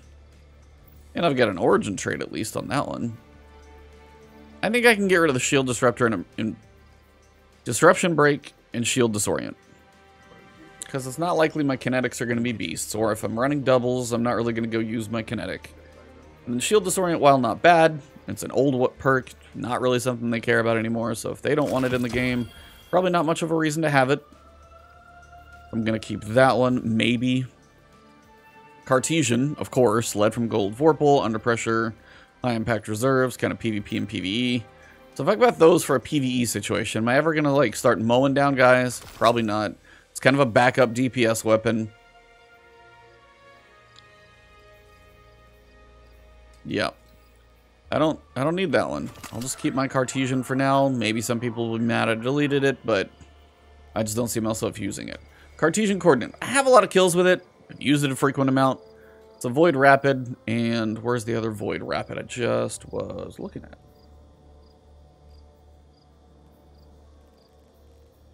Well, I've got Glacioclasm, which we'll get to. Oh, Zealots. Under Pressure, High Impact. That's more of a PvP role. The other one's a PvE role for Null Composure. So those can stay for the moment. Slide Shot, opening, Found Verdict with Rifled Barrel. It is reload, but it's light mag. It's aggressive frame, hard hitting. I don't even know if it's any good. If I ever am going to use shotguns, though, it's kind of like, I feel like you should keep a few. I missed one for a hand cannon. Iron Reach and Compulsive Reloader on an Iron Banner hand cannon. I just don't think that's going to be the one. Alright guys, my nose is giving me some issues if you hear me trying to breathe through it. I apologize. So we've got Solar. We'll get to Pulses. Snapshot and Elemental Capacitor. Those stats look stupid. Like handling, range, impact. And it's because Elemental Capacitor, handling, I'm running Arc. Range on this one, range.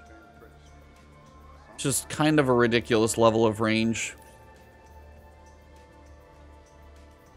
So like that one's decent, and then we've got Under Pressure and Opening Shot, and for PvP, pretty much just a stable opening accurate shot. Not what I meant to do.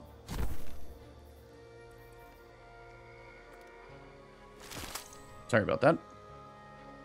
That was a whoops. Okay, so PvP maybe. But really, that one's probably a better PvP role. Because Elemental's putting in the work. That one's Snapshot. That's Under Pressure and Opening Shot. So Under Pressure is going to give me stability and accuracy. And that one's going to give me range and accuracy.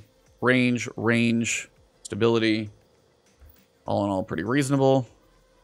So, like my Elemental, I don't know what class I'm going to use at Snapshot, which could be good. But some people may just cringe at what I delete. But again, only keeping it if it's good. Like, I have an Adept, like Bottomless Grief is an old perk. Demolitionist if I'm getting kills with this weapon. Snipers are weird in PvP right now. Or PvE, I should say. And this is not really doing great in either department. So, while it's like an Adept weapon, I'm not going to use it. I don't need to keep it. Anyways, fusions. So we got Plug 1. I did get a couple of these. I got a Feeding Frenzy Reservoir Burst. Under Pressure Adrenaline Junkie. So nothing too magical about that one or this one. Apparently really wants me to have Compulsive Reloader. But if I do want to plug one, little Arc Reservoir Burst, maybe an Adaptive Munitions, I don't know. But got some options here, so we're going to leave that one in that slot. We got another Scout. Now here's the point where, like, is Solar Scout? Solar Scouts. Apparently I'm jumping all around in the energy department. That's Outlaw Multi-Kill Club. How many kills do you really get with a lightweight Scout versus all of these guys? Well-rounded explosive payload, triple tap adaptive, triple tap incandescent, triple tap explosive payload. I'm going to pull a Solar Scout. It's not going to be this one. See ya. Let's see. Iota Draconis. Again, if I'm ever going to mess with a high-impact fusion, Under Pressure, High Impact Reserves is at least going to make it hit as hard as possible if I can ever plan a charge timeout. So that one's just going to stay. Darkest Before, Overflow, and Rampage, in theory. But when it comes to Arc Pulses, I have my God Roll Insidious, so that's not going to be worth it. Fusions crafted, so that's fine to stay. One of the weapons everyone should have, because it's still just too damn good. Grave Robber and Vorpal, Sleight of Hand, and Unstoppable Force. Only need one of those, because eventually I should probably craft one. Unrelenting and Turnabout. Can't imagine that's really going to be awesome. Triple Tap and Eye of the Storm, Perpetual Motion, Multi-Kill Clip. You know, sadly, the Unrelenting, if you get kills, I've got range on this thing. If you do actually break a shield, use this weapon to break the shield of a combatant or a guardian using their super will grant you an overshield. And if it's void, leaning into void, that one actually might be worth keeping. Triple tap and Eye of the Storm.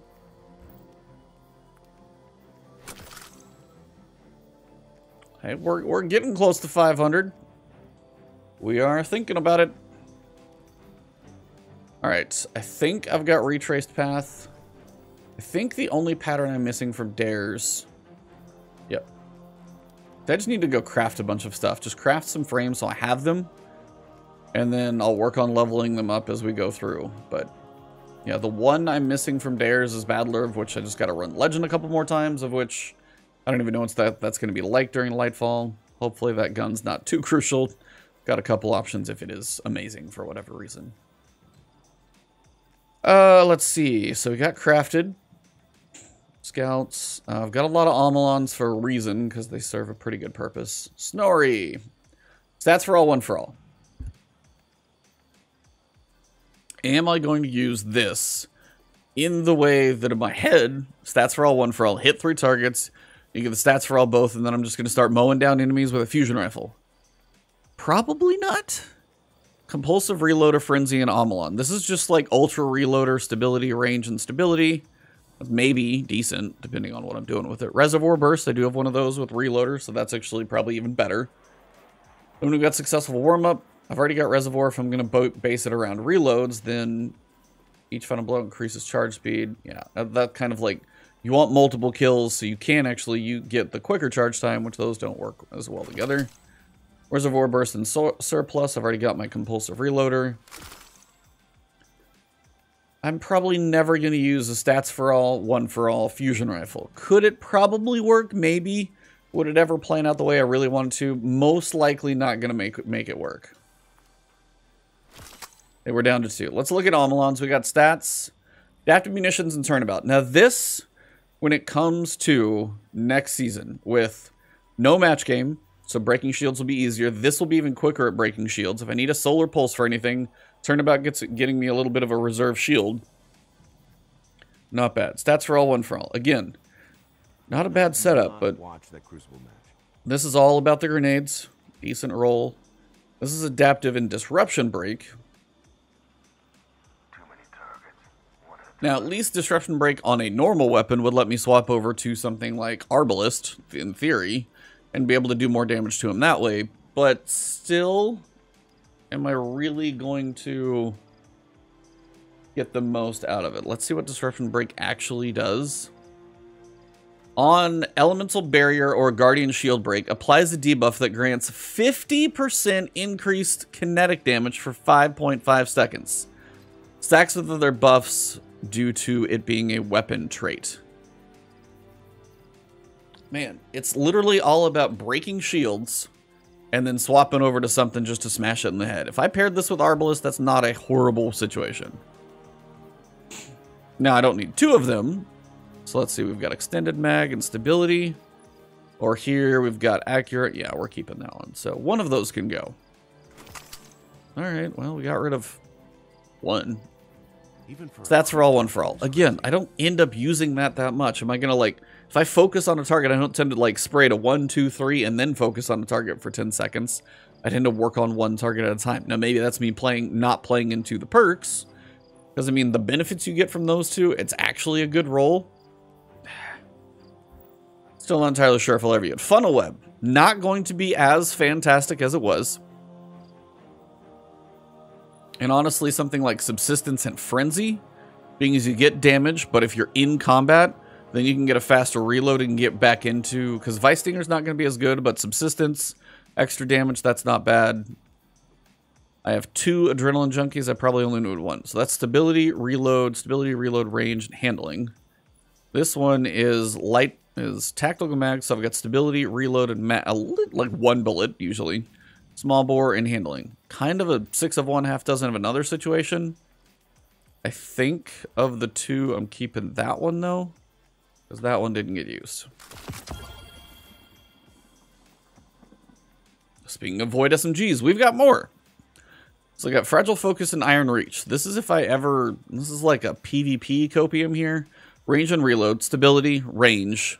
Target acquisition. Range at the cost of stability. But I'm on mouse and keyboard. And Fragile Focus if I'm first. Kind of a toss-up if you might get a little extra range.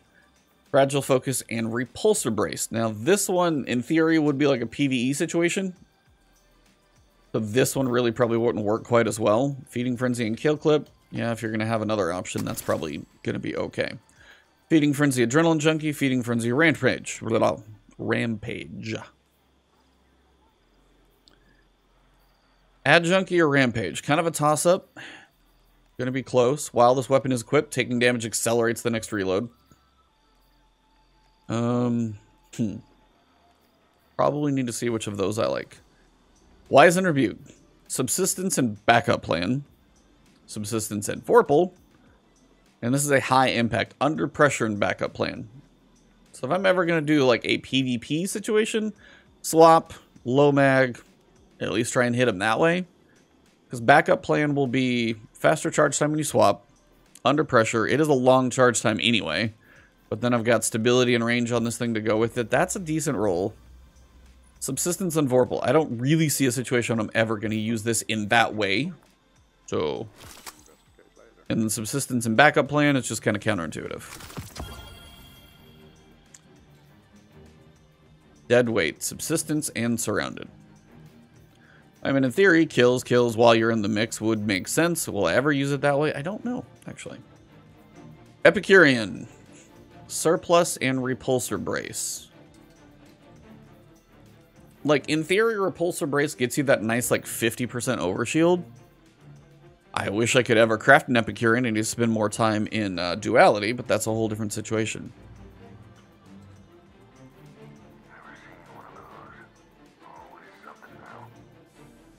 Overflow and Dragonfly on a Galu. Probably not. I think I actually can craft a Doom. I just need to. Yep, it's one of the rare weapons I got from there. The other one that I really do want is Smite. But I haven't got that one yet, so I haven't crafted the weapon yet. That's why my Doom is still sitting there. Because it's Firefly and Dragonfly, it's just everything explodes, so it's kind of fun. Literally like range. And Runneth Over is kind of fun, so we'll keep that one for now. Explosive Payload and Incandescent, haven't unlocked that one yet. It's actually a decent roll on it. I don't love how it fires, but I don't have another option for it. Field Prep and Reservoir Burst. Being as you can get Runneth Over with Reservoir Burst, probably going to go with that one. So I don't need the Midas Reckoning. Again, craftable later. Haven't crafted it yet. Vorpal and Focused Fury. Not a bad DPS weapon. It is adept. Or harrowed, I should say. Alright, now here's me trying to just be real. Pulse Monitor and Fragile Focus. Demolitionist and Fragile Focus I can probably get rid of because I don't think there's anything else worthwhile there. Gone through the bows. I've got one of those. Crafted. Under Pressure and Repulsor Brace. Perpetual Motion and Over. Under. Deals bonus damage to targets with overshields. Deals a small amount of bonus damage to combatant shield. So this is one we're doing a little bit of extra damage to shields to break them, maybe with Perpetual Motion, but that's not really...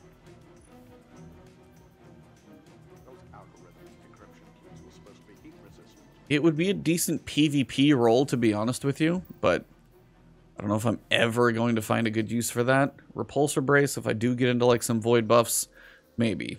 Mindbenders, Auto-Loading Incandescent, Snapshot and Fragile. Probably not keeping the Snapshot Fragile. If I'm going to keep anything, it's going to be the other one. Macabre, love how that thing sounds. I got Triple Tap Vorpal, which is a nice sniper rifle, aggressive frame. We got a little magazine bonus, literally only up to 4 though, so it's not an amazing mag bonus. Well, that doesn't matter. Yeah, so you get triple tap, you get like 5 bullets, but it's Vorpal. Snapshot and Opening, that would be more of a PvP roll, pretty much straight down the board.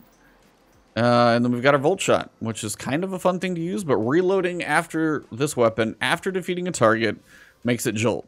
If I want a sniper that jolts, I've got a Darcy as an option, and I don't see myself really getting this thing to connect. I gotta be real. Volt Shot's cute, I just don't think I'm ever gonna find a situation where I need an arc, sniper, Then I'm going to get a kill on a normal enemy in PvE, and then turn around and reload, and then maybe jolt, what, like a champion or something? That just sounds like it's such a small situational thing. It's just probably not going to happen. So I've got triple tap explosive payload. I don't need well-rounded. Out of bounds, dynamic sway and rangefinder, moving target and kill clip. I did get this one because it is just damn near maxed range. So I think this one that I didn't use at all, while it's a decent setup, probably not anything I would take advantage of that much. So that's fine. Demo and Vorpal, Danger Zone, Adrenaline Junkie. Not entirely sure, but they're Void. We'll see if that gets to be interesting. Velis is Pursuit. Crafted. 498. We are at 498. Moving target and Pugilist for Fortuita, or Hipfire Grip and Offhand Strike. Firing from the hip. If I'm ever going to fire from the hip with a full auto rapid fire sidearm, it's probably the way to do it. The Pugilist and moving target, and Pugilist not really being anything. I wish it was better. I wish Pugilist was better, I'll be honest. Gnora's Axe, huh? Do I have an Arc Slug if I'm really ever going to go down that road? So let's go ahead and get rid of the one I'm probably not going to use. Yeah, it has 98 range. And surplus probably makes it even crazier. But I'm still decent on range, and I think this one's just a better stat build. This one is really low. Glacioclasm, Repulsor Brace and Kickstart, Repulsor Brace and Fragile Focus, Under Pressure High Impact Reserves. Well, there's another one that's got potential for, yep, PvP situation. Under Pressure with Reservoir, not so much. Repulsor Brace and Kickstart, gain bonus damage and charge rate during a slide. Oh, during a slide after sprinting for a short duration. So you literally get bonus damage and charge rate. I honestly don't know if I've really used that much, but I've got Repulsor, little fusion here. I'm trying to really think if Repulsor is something for a fusion rifle. A big slow thing like that? Probably not.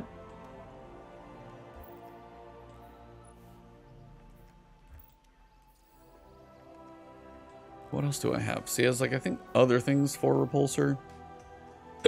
Probably gonna be better. All right, that is a decent, you know, swath of my inventory gone for energy, which, or 1, 2, 3. We're about 3. You got 2 full pages, basically 2, and then. Yeah, so probably about 3 pages. But I'm under 500. I'm going to take a little break, and then we're going to go into heavies and armor, and that'll probably be the last chunk. All right, Guardians, after probably a little blip there in editing, we are back for the heavy weapon, and hopefully I can knock out the armor fairly quick, too. Now, heavies are pretty simple. For one, I don't have as many of them, and 2, it's pretty specific as to what I'm going for. If I have a specific rocket launcher or grenade launcher or anything of that nature, I can usually compare it quickly to the others because I'm using DIM. So first thing I'm doing is like rocket launchers, and I've got Void pulled up right now. So I've got Tomorrow's Answer, High Impact, Tracking, Cluster. It's a little slower firing, but it is one of the heavier hitting ones. We've got Royal Entry. Now here I've got Auto-Loading Chain Reaction. I've got Auto-Loading Clown Cartridge. That's kind of one of those to where Clown is not a bad thing to have on a rocket launcher basically ever, because sometimes you at least get more than one. Auto-loading and chain reaction, not too worried about getting like multi-kills with a weapon here. So while I do have it saved, and I've used it for some kills, chain reaction on a rocket launcher, not really what it's for. Because I mean, sure, you could probably get some shots out of it, but generally not going to be something I have to worry too much about. So that one can go. That's in Void Rocket Launcher. And then I'm pretty sure I've got some more. Yep. So I've also got Bad Omens. So I've got Field Prep Cluster. I've got Tracking Cluster. Field prep is going to be good for reserves. It's going to give you more ammo and faster reloading while crouched. So if for some reason there's a boss that does manage to stand still, theoretically this could be decent for the tracking cluster or the field prep cluster combo. Tracking and cluster with a little bit of DPS, maybe. Autoloading clown. I just don't have a whole lot of clown cartridge rocket launchers, so I do want to keep at least one of those. So I'm 1 on those type. And then we've got our crafted red herring, which is crafted, so it's not going anywhere, but that's my other void rocket. If we go to arc, got quite a few. So if we go to top of the list, we're going to see Sleepless. So we've got Field Prep and Rangefinder. Rangefinder on a rocket literally just makes it go faster. Not too worried about velocity on something like that, so that's not really going to be worth keeping. Autoloading and Chain. Again, Chain not that beneficial. Tracking and Chain a little better with impact and tracking. At least you know you're probably going to get that direct hit combo. Chain's kind of a little bonus. Autoloading's not bad, but I'll take the tracking just to make sure, because if, you know, I want to hit something, again, I've got better options out here for true DPS, so, you know, in the world of hitting stuff, we'll just go with that. Alright, so I'm down to 1 Sleepless. Then we can look at Heretic, which will be kind of the ugly one of all of these. Ambitious Assassin and Demolitionist. To be complete, yes, it's an aggressive frame, it's going to hit relatively hard, but Ambitious Assassin is getting, you know, more in the magazine after a kill. Not really something you're going to prep for when you're using rockets too much. If you are using it for ad clear, Demolitionist theoretically might be okay, but still not amazing. So it's an aggressive frame. If I'm looking through for arc, I've got a high impact frame, and we're probably going to have some other ones later on here. Trying to see what my next arc one's going to be. Okay, so it's all hot heads and blowouts after that. So, honestly, Heretic's one I never gravitate toward. So that one can go. Now, on this page, we've got blowout and we've got hot head. Now, Vorpal on a heavy weapon. It is only 10%, but it is still better because, honestly, it's just that bonus in damage. Tracking, I'm not going to, you know, get it. If you have a clown cartridge Vorpal, yeah, that's the hot head everybody wants. I never ended up getting one of those. Autoloading, lasting impression. Now, this is a point where if, like, lasting impression works, autoloading in between damage phases, something like that, and lasting impression, it has a delay, but it has a bigger damage hit to it. So, this is kind of my other arc hothead. It's going to be a little more on DPS. Demolitionist and Vorpal, not really amazing between the two, so this one actually can go. Because I've got a tracking Vorpal, demo, not really worth the difference. Down here for blowout, I've got field prep and tracking with Vorpal. And then I've got alloy casing for faster reloads. And honestly, like, reloading grants bonus handling, which is going to be good for rocket launchers, so you can, like, bring it back to aiming down sight speed a little quicker. And here I've got explosive light. Now, I don't have a lot of things with explosive light. So, but if I can actually have something with explosive light on a high DPS weapon, at least it's got potential, because, you know, the next projectile's using up your orbs of power, so we will see. So you can stack that thing multiple times. We'll see how it goes. Okay, so that's arc rocket launchers. Then we can look at solar.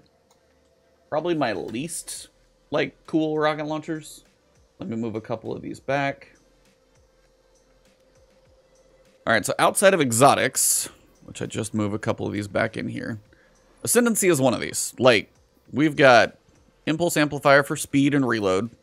We've got Explosive Light or Chain Reaction, depending on what you're doing. You know, could be okay.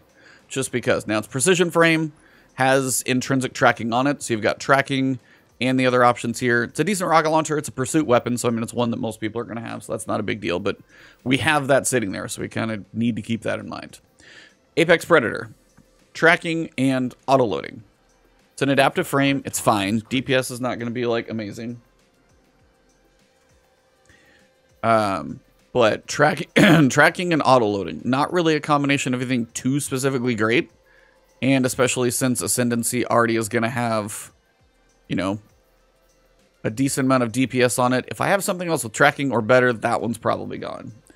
So then we're going to look at Code Duello. Now, Field Prep and Frenzy. Faster reload, more reserves, slightly more impact, or really fast reload speed, which is a good thing. And Frenzy. fast reload speed paired with a bonus to damage and handling, which is great for rocket launchers. So, Code Duello, not bad. I've got field prep and chain reaction as well in a similar situation, but honestly, the field prep, see, that stability is crazy high. You don't need stability on a rocket launcher. You fire once and you reload. It doesn't matter. Greatly increases handling and projectile speed. This is greatly increases blast radius, slightly decreases handling. But so, like, the handling on this is just crazy maxed. So, I'm going to go ahead and drop this one because field prep and chain versus field prep and frenzy. Not too worried about getting the chain reaction exploding other enemies, so that one can go. Let's see, I've got a couple Roar of the Bears. I've got 3 of those. Let's see if they're new or old or what. They're 3 in a row. Field Prep and Cluster. And we've got While at low health, Guardian Final Blows. With this weapon, grant enhanced radar and move me from radar. That's truly a PvP thing only. Tracking and Vorpal. And again, this one is going to be tracking and auto-loading. It's like, do I have another auto-loading rocket? Let's see. Demolitionist and Incandescent. If I am going to clear ads, Incandescent's probably the way to do it. So Field Prep and Cluster, I think that one can go. Tracking and Vorpal. If I want something to hit from like halfway across the room, that might not be a bad thing to hold on to. And Vorpal's going to hit a little harder, which means tracking and auto-loading. That single in-between DPS shot, probably not going to matter specifically, so this one can go. Because if I need tracking and auto-loading, I've probably got that covered somewhere else. I've got auto-loading there with Clown Cartridge. I've got, you know, I've got options, basically. So I think, and then finally we have tomorrow's answer. He's Invention, sorry. So here's Overflow. Not something you normally get to do. Picking up heavy or special weapon automatically loads this weapon beyond normal capacity. So this is one of my few that actually can get overloaded, plus Vorpal. And then tracking and Wellspring. Just a really sad thing that Wellspring's sitting on it, so yes, this one can go. Alright, so I'm down to 1 of each type of rocket, I think. We are, no, I've got 2. I've got Demo and Incandescent, tracking and Vorpal. And then if I look at my hotheads, I've got tracking and Vorpal there. So again, I guess it depends on if I'm going solar or if I'm going arc. So I've got myself a couple options. We're at 496 though. Solar, arc, and void. And then when it comes to stasis, I've got my crafted bump in the night, which I probably need to update to chill clip, and I'll be doing all right there. Okay. Swords. Now the big thing about swords is they have certain situations where they're good. They also have certain situations where they're not. So the whole point in swords is, am I going to use this in a DPS situation? Am I not going to die? Relentless Strikes, Swordsman Guard, Honed, or Jagged Edge, depending on what you got. But these are your 2, Relentless and Whirlwind. Because as you swing, you get ammo back, and then you charge up for a bigger hit with your Whirlwind damage, so you're building damage the entire time. Rapid Strikes increase this weapon's damage for a short duration. So basically, you're just swinging and building your DPS. When you get up to max, then you can use your big hit. Now, this one is interesting. For 1, you can't get this sword anymore. 2, I've got kind of a decent set of perks on it here. Increased sword damage and ammo. Always kind of a toss-up of like which one you really want. It's always a little slightly nuanced. But Relentless and Chain Reaction. The reason I kept the Chain Reaction mainly is because this is a caster frame, so you can actually throw the heavy attack farther away at something, which you normally don't get to do. So it's just kind of unique. That's why I've kept it. So I've got a solar and solar. Those are my 2 solars. With regards to arc, I've got a couple. Now, one thing about swords now, I have the capability, thanks to dares, to craft both of these. I haven't crafted them yet. I probably should, but I haven't. So I've got a half truths and the other half. So I've got, I just need to look up half. Okay, so half truths first, since we're going to look at arc. And to see what perks I can get on it. I can build myself a Relentless Chain Reaction. I cannot build myself a Relentless Whirlwind Strikes on that. But if I go other half, I can go Relentless and Whirlwind, Relentless Vorpal, Relentless Frenzy, Relentless. I can do pretty much Relentless and everything on my Void one. So I know those are kind of sitting there. For Void. Arc, a little different. Which does mean, if I get to Arc, see here's Relentless and Eager's Edge. So it's not bad to have an Eager's Edge just sitting there for those moments you want Eager's Edge, since I don't really have a great use for it. Relentless and Repulsor Brace, just because I don't know if that's really going to be amazing at any point, but I haven't crafted one yet, so that's why I have those two. If I craft them, I'll get rid of them. This one, it's like the only one of these swords I got from Grasp of Avarice, and I really don't want to run that dungeon a lot. It is a vortex, so you're going to swirl with it, but it's one for all. So I've hit multiple targets, you get that 10% damage bonus, and this builds damage, or this gets you ammo back. So you could get a decent chunk in damage if I'm ever in like a really tight, cramped situation. It's just like, am I really ever going to do it? I don't know, so it's kind of a debate. Class swords. Relentless Vorpal is now 10%. Relentless Whirlwind builds, and Whirlwind is going to build up. Stacks up to 10 times, 3% per stack, caps at 30% when you're at 10x. So basically 3 swings on a matching Vorpal, and then Whirlwind is going to be maxed higher. Since Vorpal got pulled from 10% to 20, or 15 to 10, I'll pass that in basically 3 whatever swings. I don't need to keep this one. I'm going to keep this guy since it is my Relentless Whirlwind, and it's my class sword. Now, Quick Fang, I just don't have any more of these for my hunter, so I figured I may as well keep one. What else do we have here? And then I've got this guy. So this is Relentless and Surrounded. In theory, Surrounded could have been fun, but if I'm going to go Arc for entertainment, I've got the One for All Big Swirler here. So if I'm going to go, if there's multiple enemies to hit with a sword, I'm probably going to kill them anyway. And then I can just have that thing proc. Surrounded is only going to last if they're there. So for Arc swords, this one can go. And then for a caster sword, I've actually got a Relentless Whirlwind caster frame. So that is kind of a unique piece there. So we got rid of a couple swords. Now if we go to Void, I can build a damn good Void sword. How many do I really need? I probably have too many. So if I can build a good Void sword, we'll leave this one for now to get replaced. Quick Fang on the other page. Iron Banner sword. Relentless Chain, Relentless One for All. Can I build that either way? I can go Relentless. The only one I can't do is Relentless Chain Reaction, but I can do Relentless Vorpal. Okay, Relentless One for All. I can't build that either. But do I really care about that? I can get Whirlwind, which is going to beat... It's going to take a while to get up to One for All. And again, if you're clearing ads, it's one thing. Normally, you're not doing that. If you're clearing ads, I think Chain Reaction might be more fun of the two. So I'm going to get rid of this one. Void Swords. Void Swords, Void Swords, Void Swords. This old guy, Relentless and Whirlwind. I can build a Relentless Whirlwind. This is an adaptive frame. This is an adaptive frame. This is just an old one, and the new one is going to have an origin trait on it. So at some point, I am going to be able to craft one. It's a heavy weapon. If I got to go to Shirochi, I'll do it.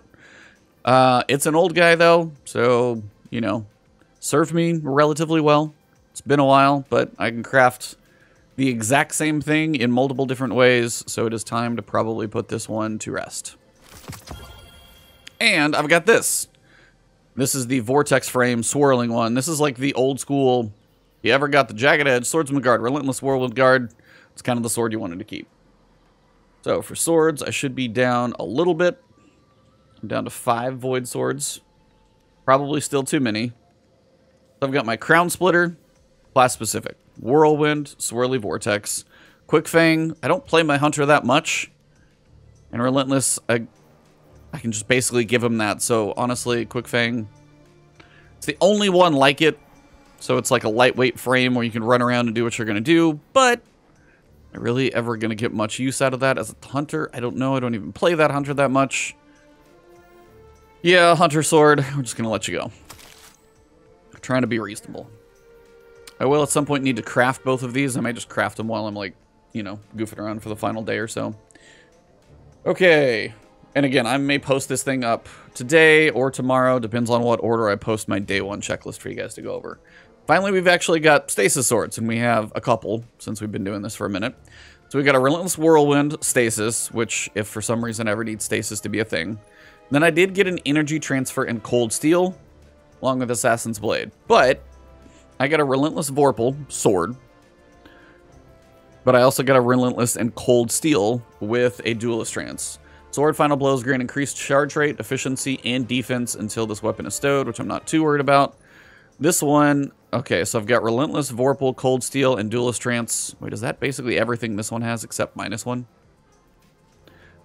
Yep. I think this one has everything this one's done. It's got Swordsman, it's got Tempered Edge.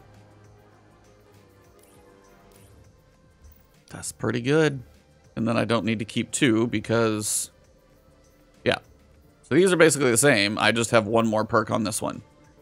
So this one can go, and this one stays because it's got one more perk. All right, Stasis Swords, done. Grenade launchers. I think it is time. All right, so 4 grenade launchers. I don't have a lot of void grenade launchers, so this will go kind of quick. I got 2 here. Field prep and chain reaction for a grenade launcher. Pulse monitor and moving target, not amazing, but it is spike, field prep, and chain. That's okay. Field prep, rampage. Honestly, you're not usually stacking up clearing enemies with rampage to do damage that it's ever going to matter, so I can probably get rid of that one, because if I am blowing stuff up, I may as well get the chain blowing up of stuff. Clown cartridge and chain reaction with mini frags. It's just going to be a crazy magazine more than anything. But really, if I'm going to go chain reaction, that memory interdict that's an adaptive frame. That's an adaptive frame. That one at least has a origin trait on it, so I can get rid of this one since it's void. And my other old one is a Behringer's memory. This is clown cartridge and demolitionist with spike. That's more of a void grenade build if I'm leaning into that kind of thing versus chain reaction. Clown cartridge gets me some ammo. I might leave those 2 for now. And again, you could probably whittle yourself down to 1, but it's not necessary. I have 2 arc grenade launchers, so that's actually not bad. I have this old one that is spike, full prep, and field court.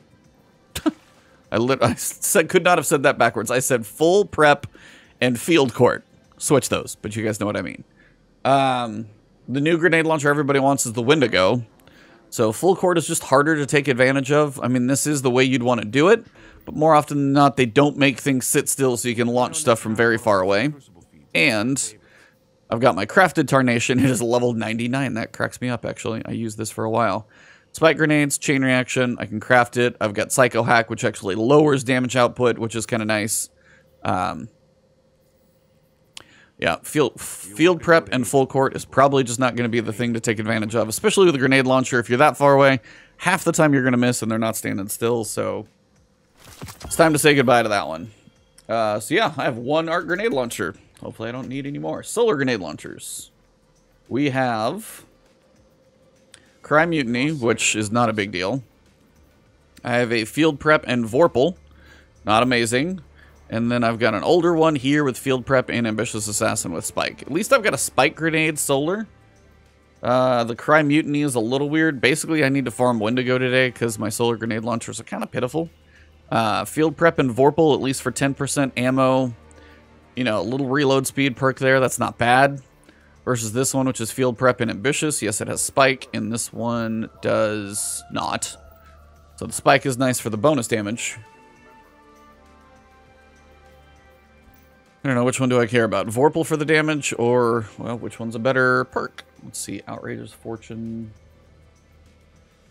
And some of you guys may be just screaming at me while I'm doing this, but sorry. Spike for drum load is 6.5 to 15% overall damage increase. 50% damage increase to impact damage. It's not a ton, but again, overall damage, it's going to give you about 10% more versus Vorpal, which is about 10% more all the time.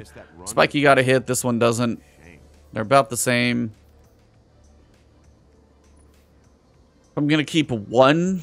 That's faster reload, field prep, spike. Yeah. I'll just go ahead and keep the 1. Honestly, I just need to farm a Wendigo. Get a couple of those going today, hopefully. All right. So, heavies. I think we are at machine guns, which is going to be my absolute pain. Yep, we got a lot of machine guns. Okay, solar machine guns first. Killing Wind and Rampage. I'm pretty sure that one's going to be toast really fast. Because I have so many others. I have Field Prep and Killing Tally with an extended magazine. Killing Tally. Kills increase this weapon's damage until it's stowed or reloaded. That's reserves. That's magazine. It's just the only fixed odds I've gotten. It's a decent roll, so I am keeping that one. Which means if I'm going to boost damage, Killing Wind and Rampage, not bad. I mean, theoretically, if I dumped the ammo, Alloy Mag would make it a faster reload.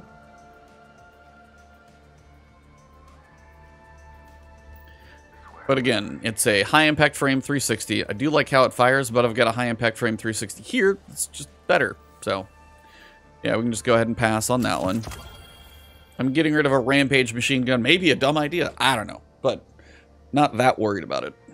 I'm sure we're going to be okay. So, let's see. What is odds? Yeah, fixed odds. You can craft it for one. You can craft it with Rampage if you ever unlock it. But basically, Killing's Tally stacks up to 3 times, and it is almost the exact same damage as Rampage. And if I ever unlock a crafted one, I'll get Rampage on it, or Incandescent, or Focused Fury. Yeah, so my big issue is all of these. I got Unwavering Duty, and then Avalanche. Now, Avalanche, I got Subsistence, Adrenaline Junkie, and for ad clearing, that's nice for damage. Dynamic Sway and Incandescent. I never got... Is that the new one? Yeah, it's the new one. I don't think I ever got a 4th times target lock, which I don't think you could technically do. Okay, Subsistence Ad Junkie with range, stability, and stability. It's not bad. This one is Subsistence and Ad Junkie Light Mag for range. A little bit of everything and range. I don't know if I really need to worry as much about range. That's a little bit handling and everything. Versus this one with range. Range and stability for a Masterwork. And it's got auto-loading as an option. Versus this one that does not. Alright, I think this one's gone. Dynamic Incandescent. Couple target locks. Auto-loading Incandescent, but Subsistence. So Dynamic can go. Yeah, that can still go. I don't think 4 pulls that amazing. So here I got Subsistence and Incandescent, which is pretty solid. So I do want to keep that one. Auto-loading and Incandescent. Probably not. Because I'm going to have... Do I have an auto-loading anywhere else? I've got Encore and Target Lock. Encore. Final Blows grant a stacking stability, range, and accuracy bonus to this weapon. It's like... But if I'm going Target Lock versus Final Blows, not really working. So... That one can go, because I've got Incandescent covered. I was making sure I had an Incandescent machine gun. Those are almost the same exact thing, so... Got Incandescent. So, I've got Subsistence Adrenaline Junkie for damage stacking for kills with an auto-loading backup. I've got auto-loading Incandescent, if that's the way to go. And I've got Subsistence and Incandescent. I think I'm pretty good. Now, are any of these good? Is Unwavering Duty going to be anything overly general versus Avalanche? That's adaptive. This is adaptive. They're literally the same type. Okay. Didn't actually expect that one. Unwavering Duty. I did not get an Adept because Trials I'm not amazing at. So what would be the main goal here? If you were going to go for anything out of Trials, it would be probably... like an auto-loading firing line if you were going for DPS, Subsistence Incandescent. It does have Killing Tally on it, so do I have anything reasonable at all? I've got Ambitious and Focused Fury, which is all about precision damage with a machine gun. Probably not that likely. Subsistence and Adaptive Munitions. Somehow I don't imagine this is going to be really worth it. I mean, it could be stable and rangy. I've got a couple perks there. Dynamic Sway Reduction, Cascade Point. This is just one I'm wondering. Final blows or sustained precision hits with another weapon increase this weapon's rate of fire. Now, if you had, like, Cascade with auto-loading, then you might be actually looking at something. Auto-loading and Killing Tally, that's not bad, since it's a solar Killing Tally. Kind of flirts with this thing, but auto-loading and Killing Tally, not bad. Auto-loading and Focus Fury. Ambitious and Focus Fury can probably go then. I don't think that's the one to keep. Auto-loading and Focus Fury. Auto-loading and Killing Tally. Focus Fury is all about single target damage. Now, if you were going to go auto-loading, theoretically, that would be the way to do it. Make sure you're kind of stabilized up. But like all the reload perks here, not really. Dynamic Sway Reduction, Cascade Point. subsistence and adaptive. I'm wondering if like a heavy adaptive for clearing shields might be something I want. I can't imagine it is, but maybe? Because I know shields are not going to be as bad. You're going to put 50% damage into them that you normally would. But with adaptive, if I was breaking shields, this weapon adapts to its damage output and effectiveness against enemy shields that don't match the damage. Now, maybe it might just do one of those things where it stacks and it can clear shields, but that is such a weird nuance that I'm trying to like make up in my head. I don't have a whole lot of cascade points, so it could be kind of fun to keep one of those and just see, but you don't get long to unload damage, so you'd be like doing damage, switch, and like pump out your cascade and move on. Yeah, it's like if I had auto-loading cascade, maybe, because then I could like, no, switch, unload, move back. I don't think cascade with specifically dynamic sway is going to be the way to go. Auto-loading killing tally I want to keep. Auto-loading focus fury. Am I going to do single target DPS with a weapon on auto-loading? Maybe, but unlikely. Machine guns are going to be getting a little better. And subsistence and adaptive. It's so weird to have adaptive there. I don't have anything else like it that's that way. But we'll see. Okay, so that's solar. Let me see what else I got for... Because that's just... I knew solar was going to be a big chunk of them. Arc for machine guns. We've got crafted. And we've got some old stuff. Any of this worth a damn? Let's find out. Oh, I've also got 2 old ones. See, I've got a subsistence adrenaline junkie. Subsistence swashbuckler. That's the old avalanche. Now I've got subsistence... Adrenaline Junkie, Suros Synergy, better range. So are both of these about to go away? So that one's subsistence with both of those. Armor piercing are high, range and handling.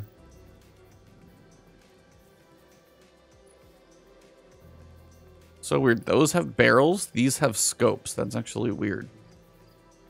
Opening shot. See, this is...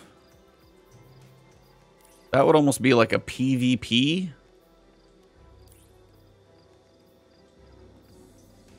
Yeah, this is almost like a PvP roll. That's so bizarre. I mean, I don't really have a PvP machine gun, but... Yeah, it is so weird this thing has scopes and the new one has barrels, but... Yeah, I probably don't need this duped up, because I'm good. So I can get rid of that one. Alright, let's look at arc machine guns. Auto-loading and Vorpal. If I do need an auto-loading, you know, boss spec situation, that's 10%.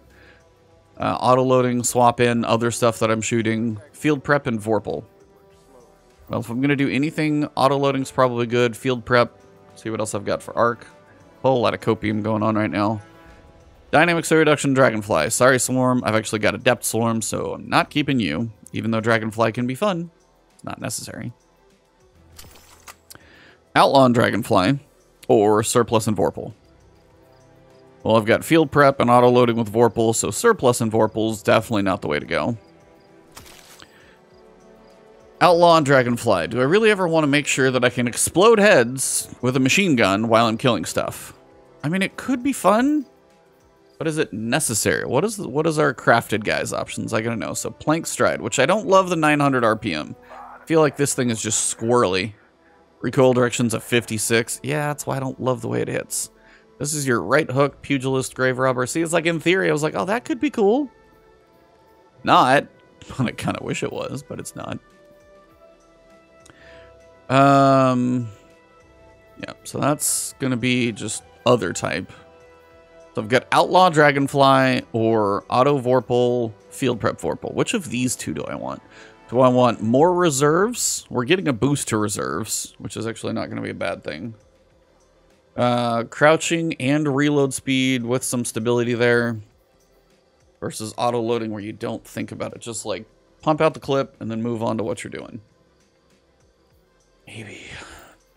What is this one? That's Outlaw. See, this just feels like I'm not going to use it. I like the high impact. I do. But I was like, I feel like these two are going to have better use. Because like blowing up small targets with a machine gun is fun, but if I want to blow up some small targets, I can probably switch Plank Stride to other things. What are my other options here? So I've got One for All. Wow, this machine gun really just doesn't have great perks on it, does it? Yeah, not the best. The Pugilist's final blows with this weapon generate melee energy. Dealing melee energy briefly provides this bonus weapon handling. Grave Robber, melee final blows increase the reload time, or reloads this weapon from reserves.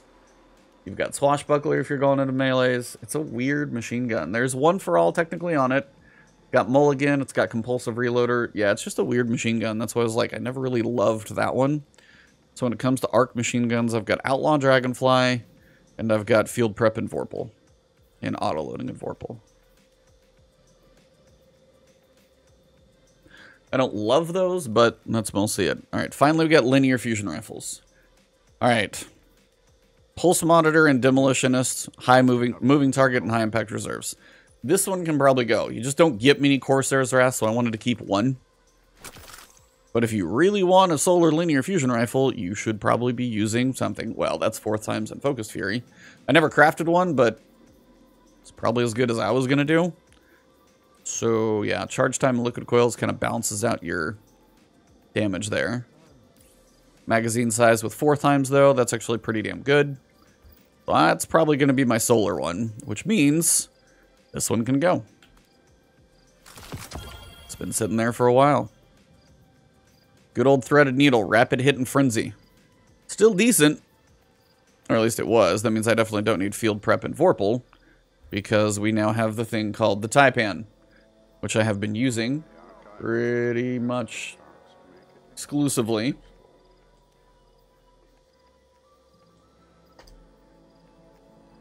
Yeah, so my Taipan, I've got a Taipan, and then I've got these two. Field Prep and Vorpal, or Rapid Hit and Frenzy. Versus, I've got a Triple Tap and Focused Fury.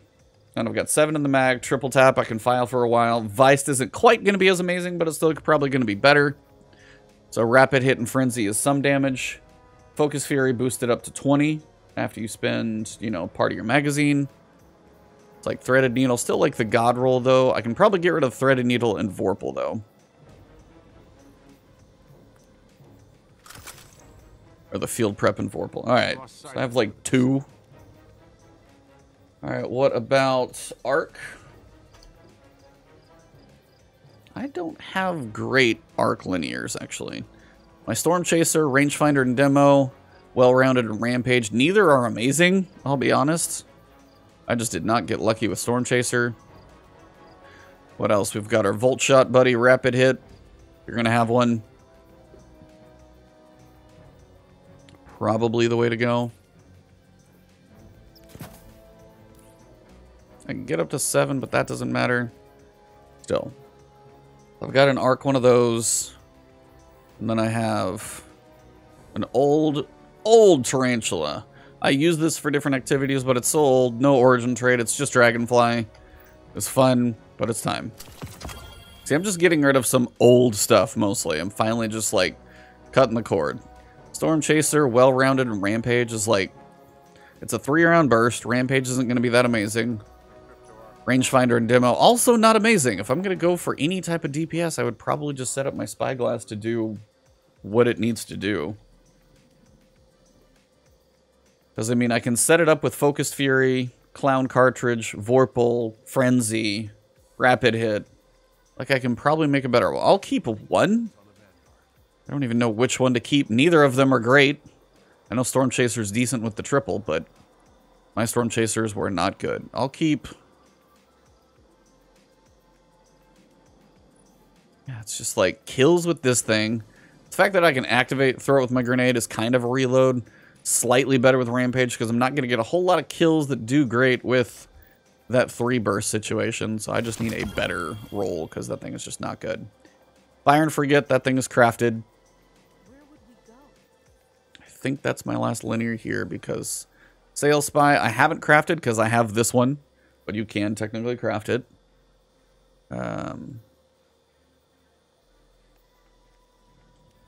Yep, so I'm down to 2 arc linears. Void, what was I down to Void? I have 2.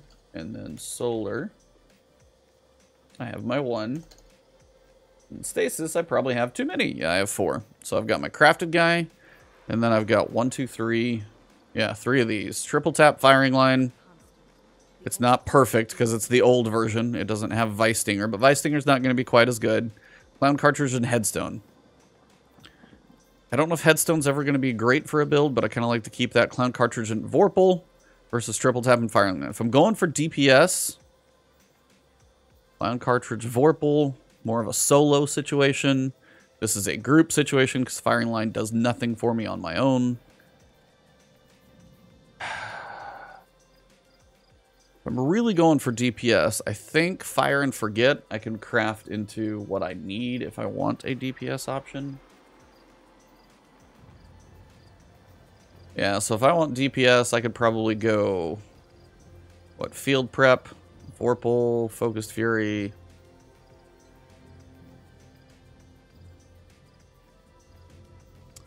I can get Chill Clap on that one if I really want to. Headstone and Chill Clip, that would actually be funny. I've got some options there. Clown Cartridge, Vorpal, that's solo DPS. Clown Cartridge and Headstone. If I want Headstone, that's still not bad. Triple Tap and Firing Line, that's just a decent DPS roll. Okay. I know I didn't get rid of as many on Stasis as I thought, but we're down to 475. If I can get sub 450, I'm actually going to be pretty happy. So now we got to look at armor. And we got to see what do I actually want to keep in armor. So this is a 66 with a pop in Recovery, Discipline, and Intellect. Intellect is not that valuable anymore. It's also pretty low in Resilience, which I do tend to want for most things that I do. It's not really an amazing roll. It's not bad, but it's just not amazing. 64. Not that high in Resilience. Wasted on Recovery. I love the look of the helm. I love that set. But that's what Transmog is for. So I can get rid of this one. Low Resilience, low Discipline kind of hurts. 66. Nothing wasted on Mobility. You got Resilience, Spike, Recovery, some Discipline, Intellect, and Strength. That's not bad, depending on builds. I'm just trying to keep some options out there. I've got my Mask.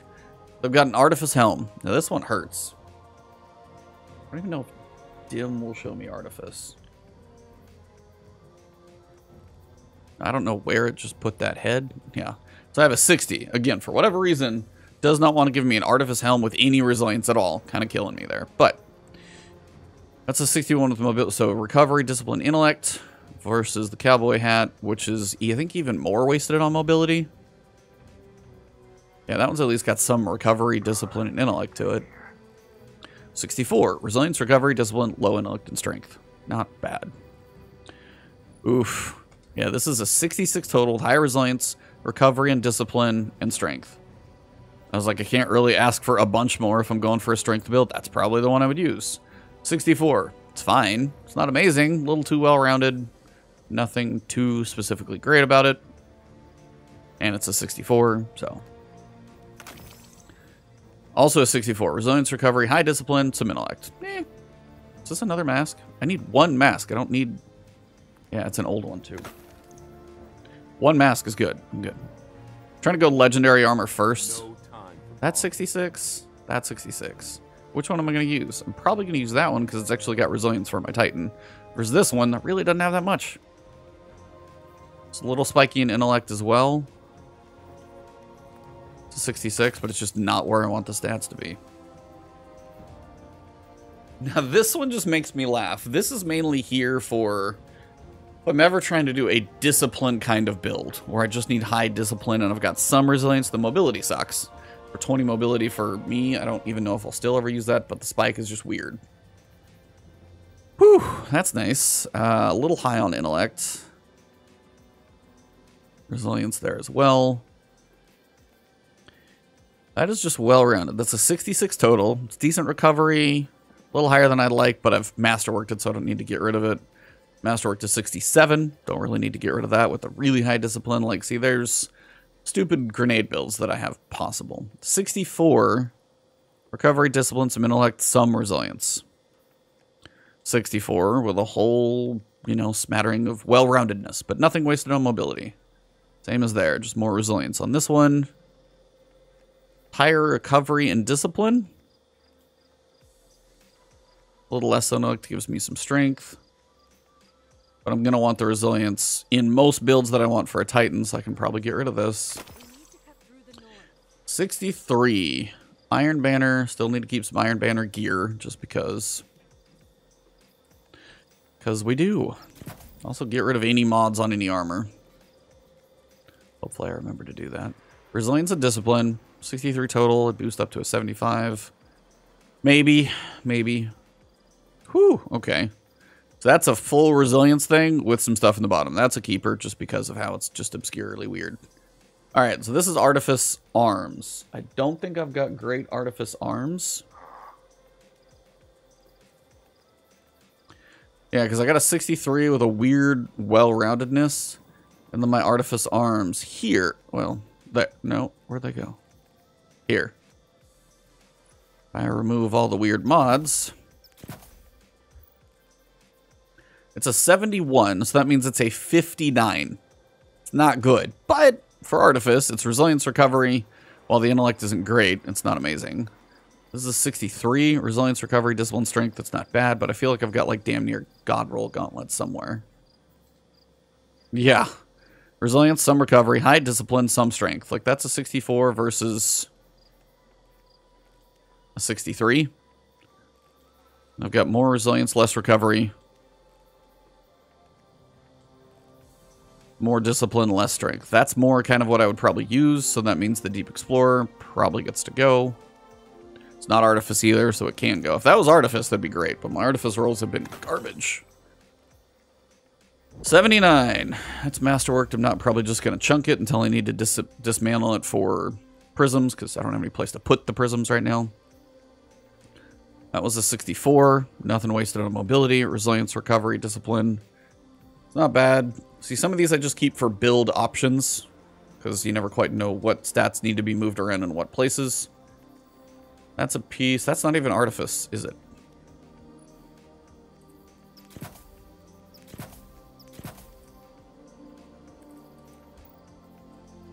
That's a 73, so it was a 61.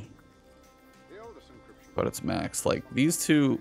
I have duplicates? That's so weird. 12, 14, 6, 10, 22. 12, 14, 6, 10, 22. Well, I don't need two of the same. Yeah, that's not necessary. It's just one. I don't know how I got a duplicate. That's just strange. Alright. Yikes. That's a weird grenade build, but I think I've got my grenade build covered. I've got Helm. I've got Resilience. I thought I had a funky grenade. Yeah. Little higher resilience on this one and mobility and recovery versus this one that is like just too much mobility. It's a 67 total. But man, it has like no resilience, no recovery. And at least this one has some resilience and some recovery. Nothing else. But yeah. 30 in discipline. 30 in discipline. It's cute. Not really helpful though. That is Artifice, so I will keep that for now because it's not just total suckage.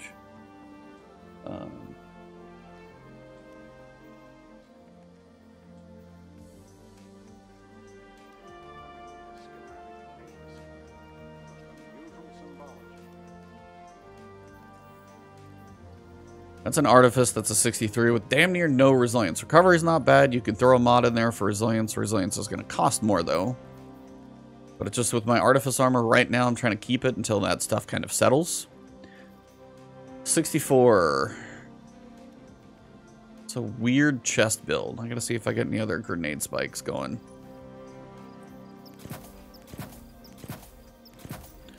Alright. See, it's not a horrible roll, but that's all high intellect. Recovery, discipline, intellect, strength. I'm removing mods just to be in case loadouts like breaks old armor. Trying to make sure that doesn't happen.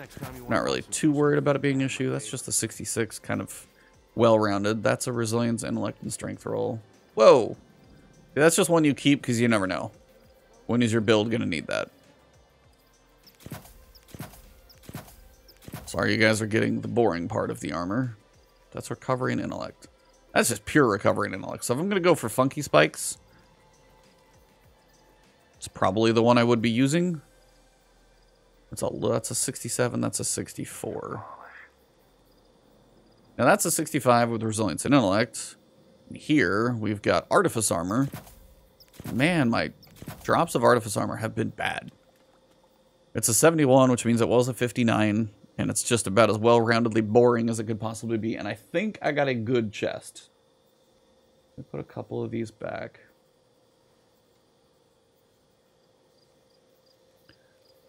I'm trying to move some stuff from my character in here. So I got a 66 Artifice Armor. So I'm just going to masterwork this thing right now because I know I'm just going to. Because look at the stats. Resilience, Recovery, Discipline, Intellect, Strength. Like, if I'm going to be using Artifice Armor at some point, it's probably going to be that this might be one of those.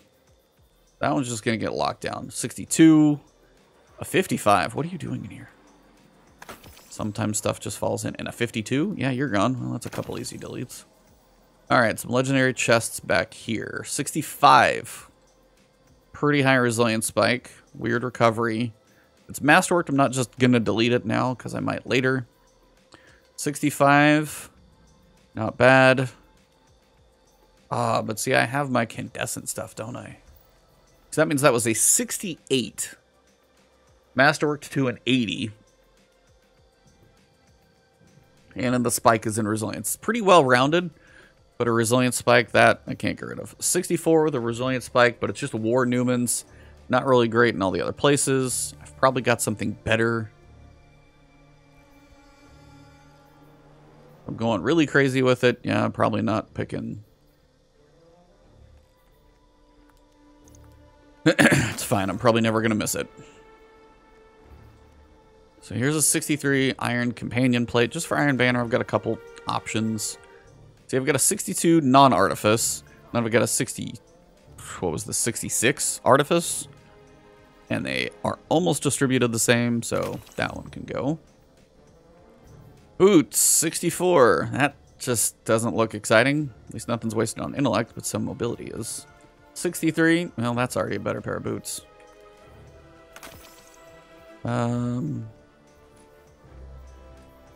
Also, it's easier to compare stats when everything's empty.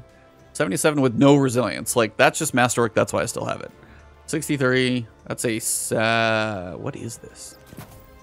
Oh, see, this is like an old broken mod. Who knows what that would do. So 75, it was a 63. That's a 63. Those are damn near the same. Apparently, I was messing around with PvP stuff for a hot minute. And this is probably why I have more of these sets. Because...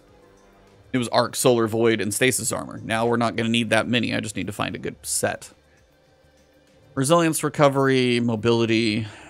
That's a 64 with spikes in Intellect and Resilience. I'm going into PvP.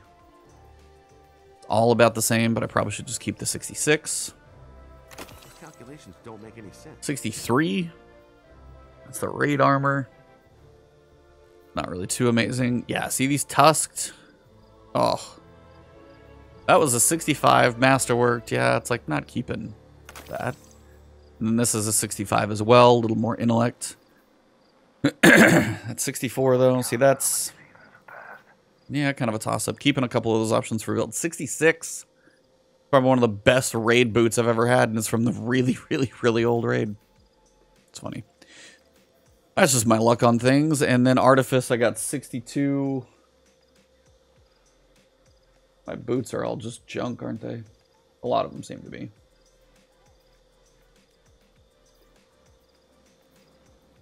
Yeah, if I empty out my character too. So 61 Artifice, 59 Artifice, but at least it's a spike in Resilience.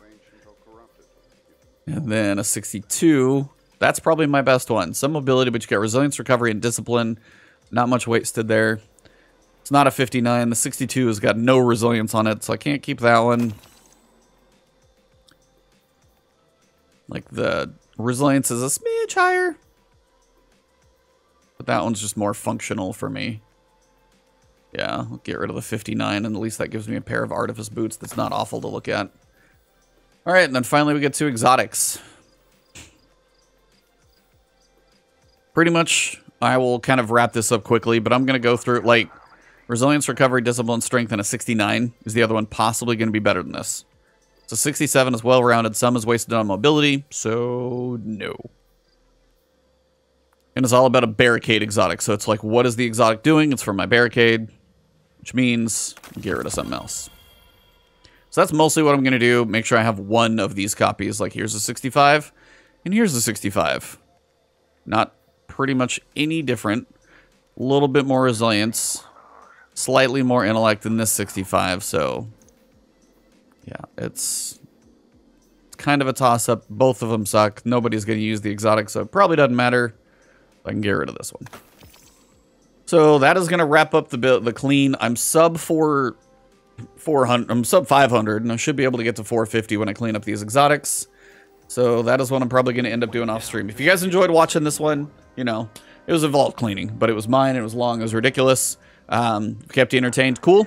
Depending on when I upload this, one of two things have happened. I uploaded a day one checklist yesterday, and this is just killing time today, or vice versa. Tomorrow, I'm going to upload your day one checklist of what to do when you log into Lightfall to make sure you kind of kick things off correctly. So if you guys enjoyed the video, kind of what curious about my thought process, or thought I did everything terribly, hit the like if you enjoyed it. Drop comments if you think I did terrible. If you want to find me on Twitch or Twitter, I'll be streaming Lightfall for, you know, week outside of making campaigns, so find me on Twitch, Twitter. I'll just be updating about everything I can find. And right here on YouTube, hit that subscribe button, hit the alert bell. I've got so many videos to make for you guys, I don't even almost know where to start. So stay tuned, hit the alert bell so you don't miss one, and good luck on Lightfall.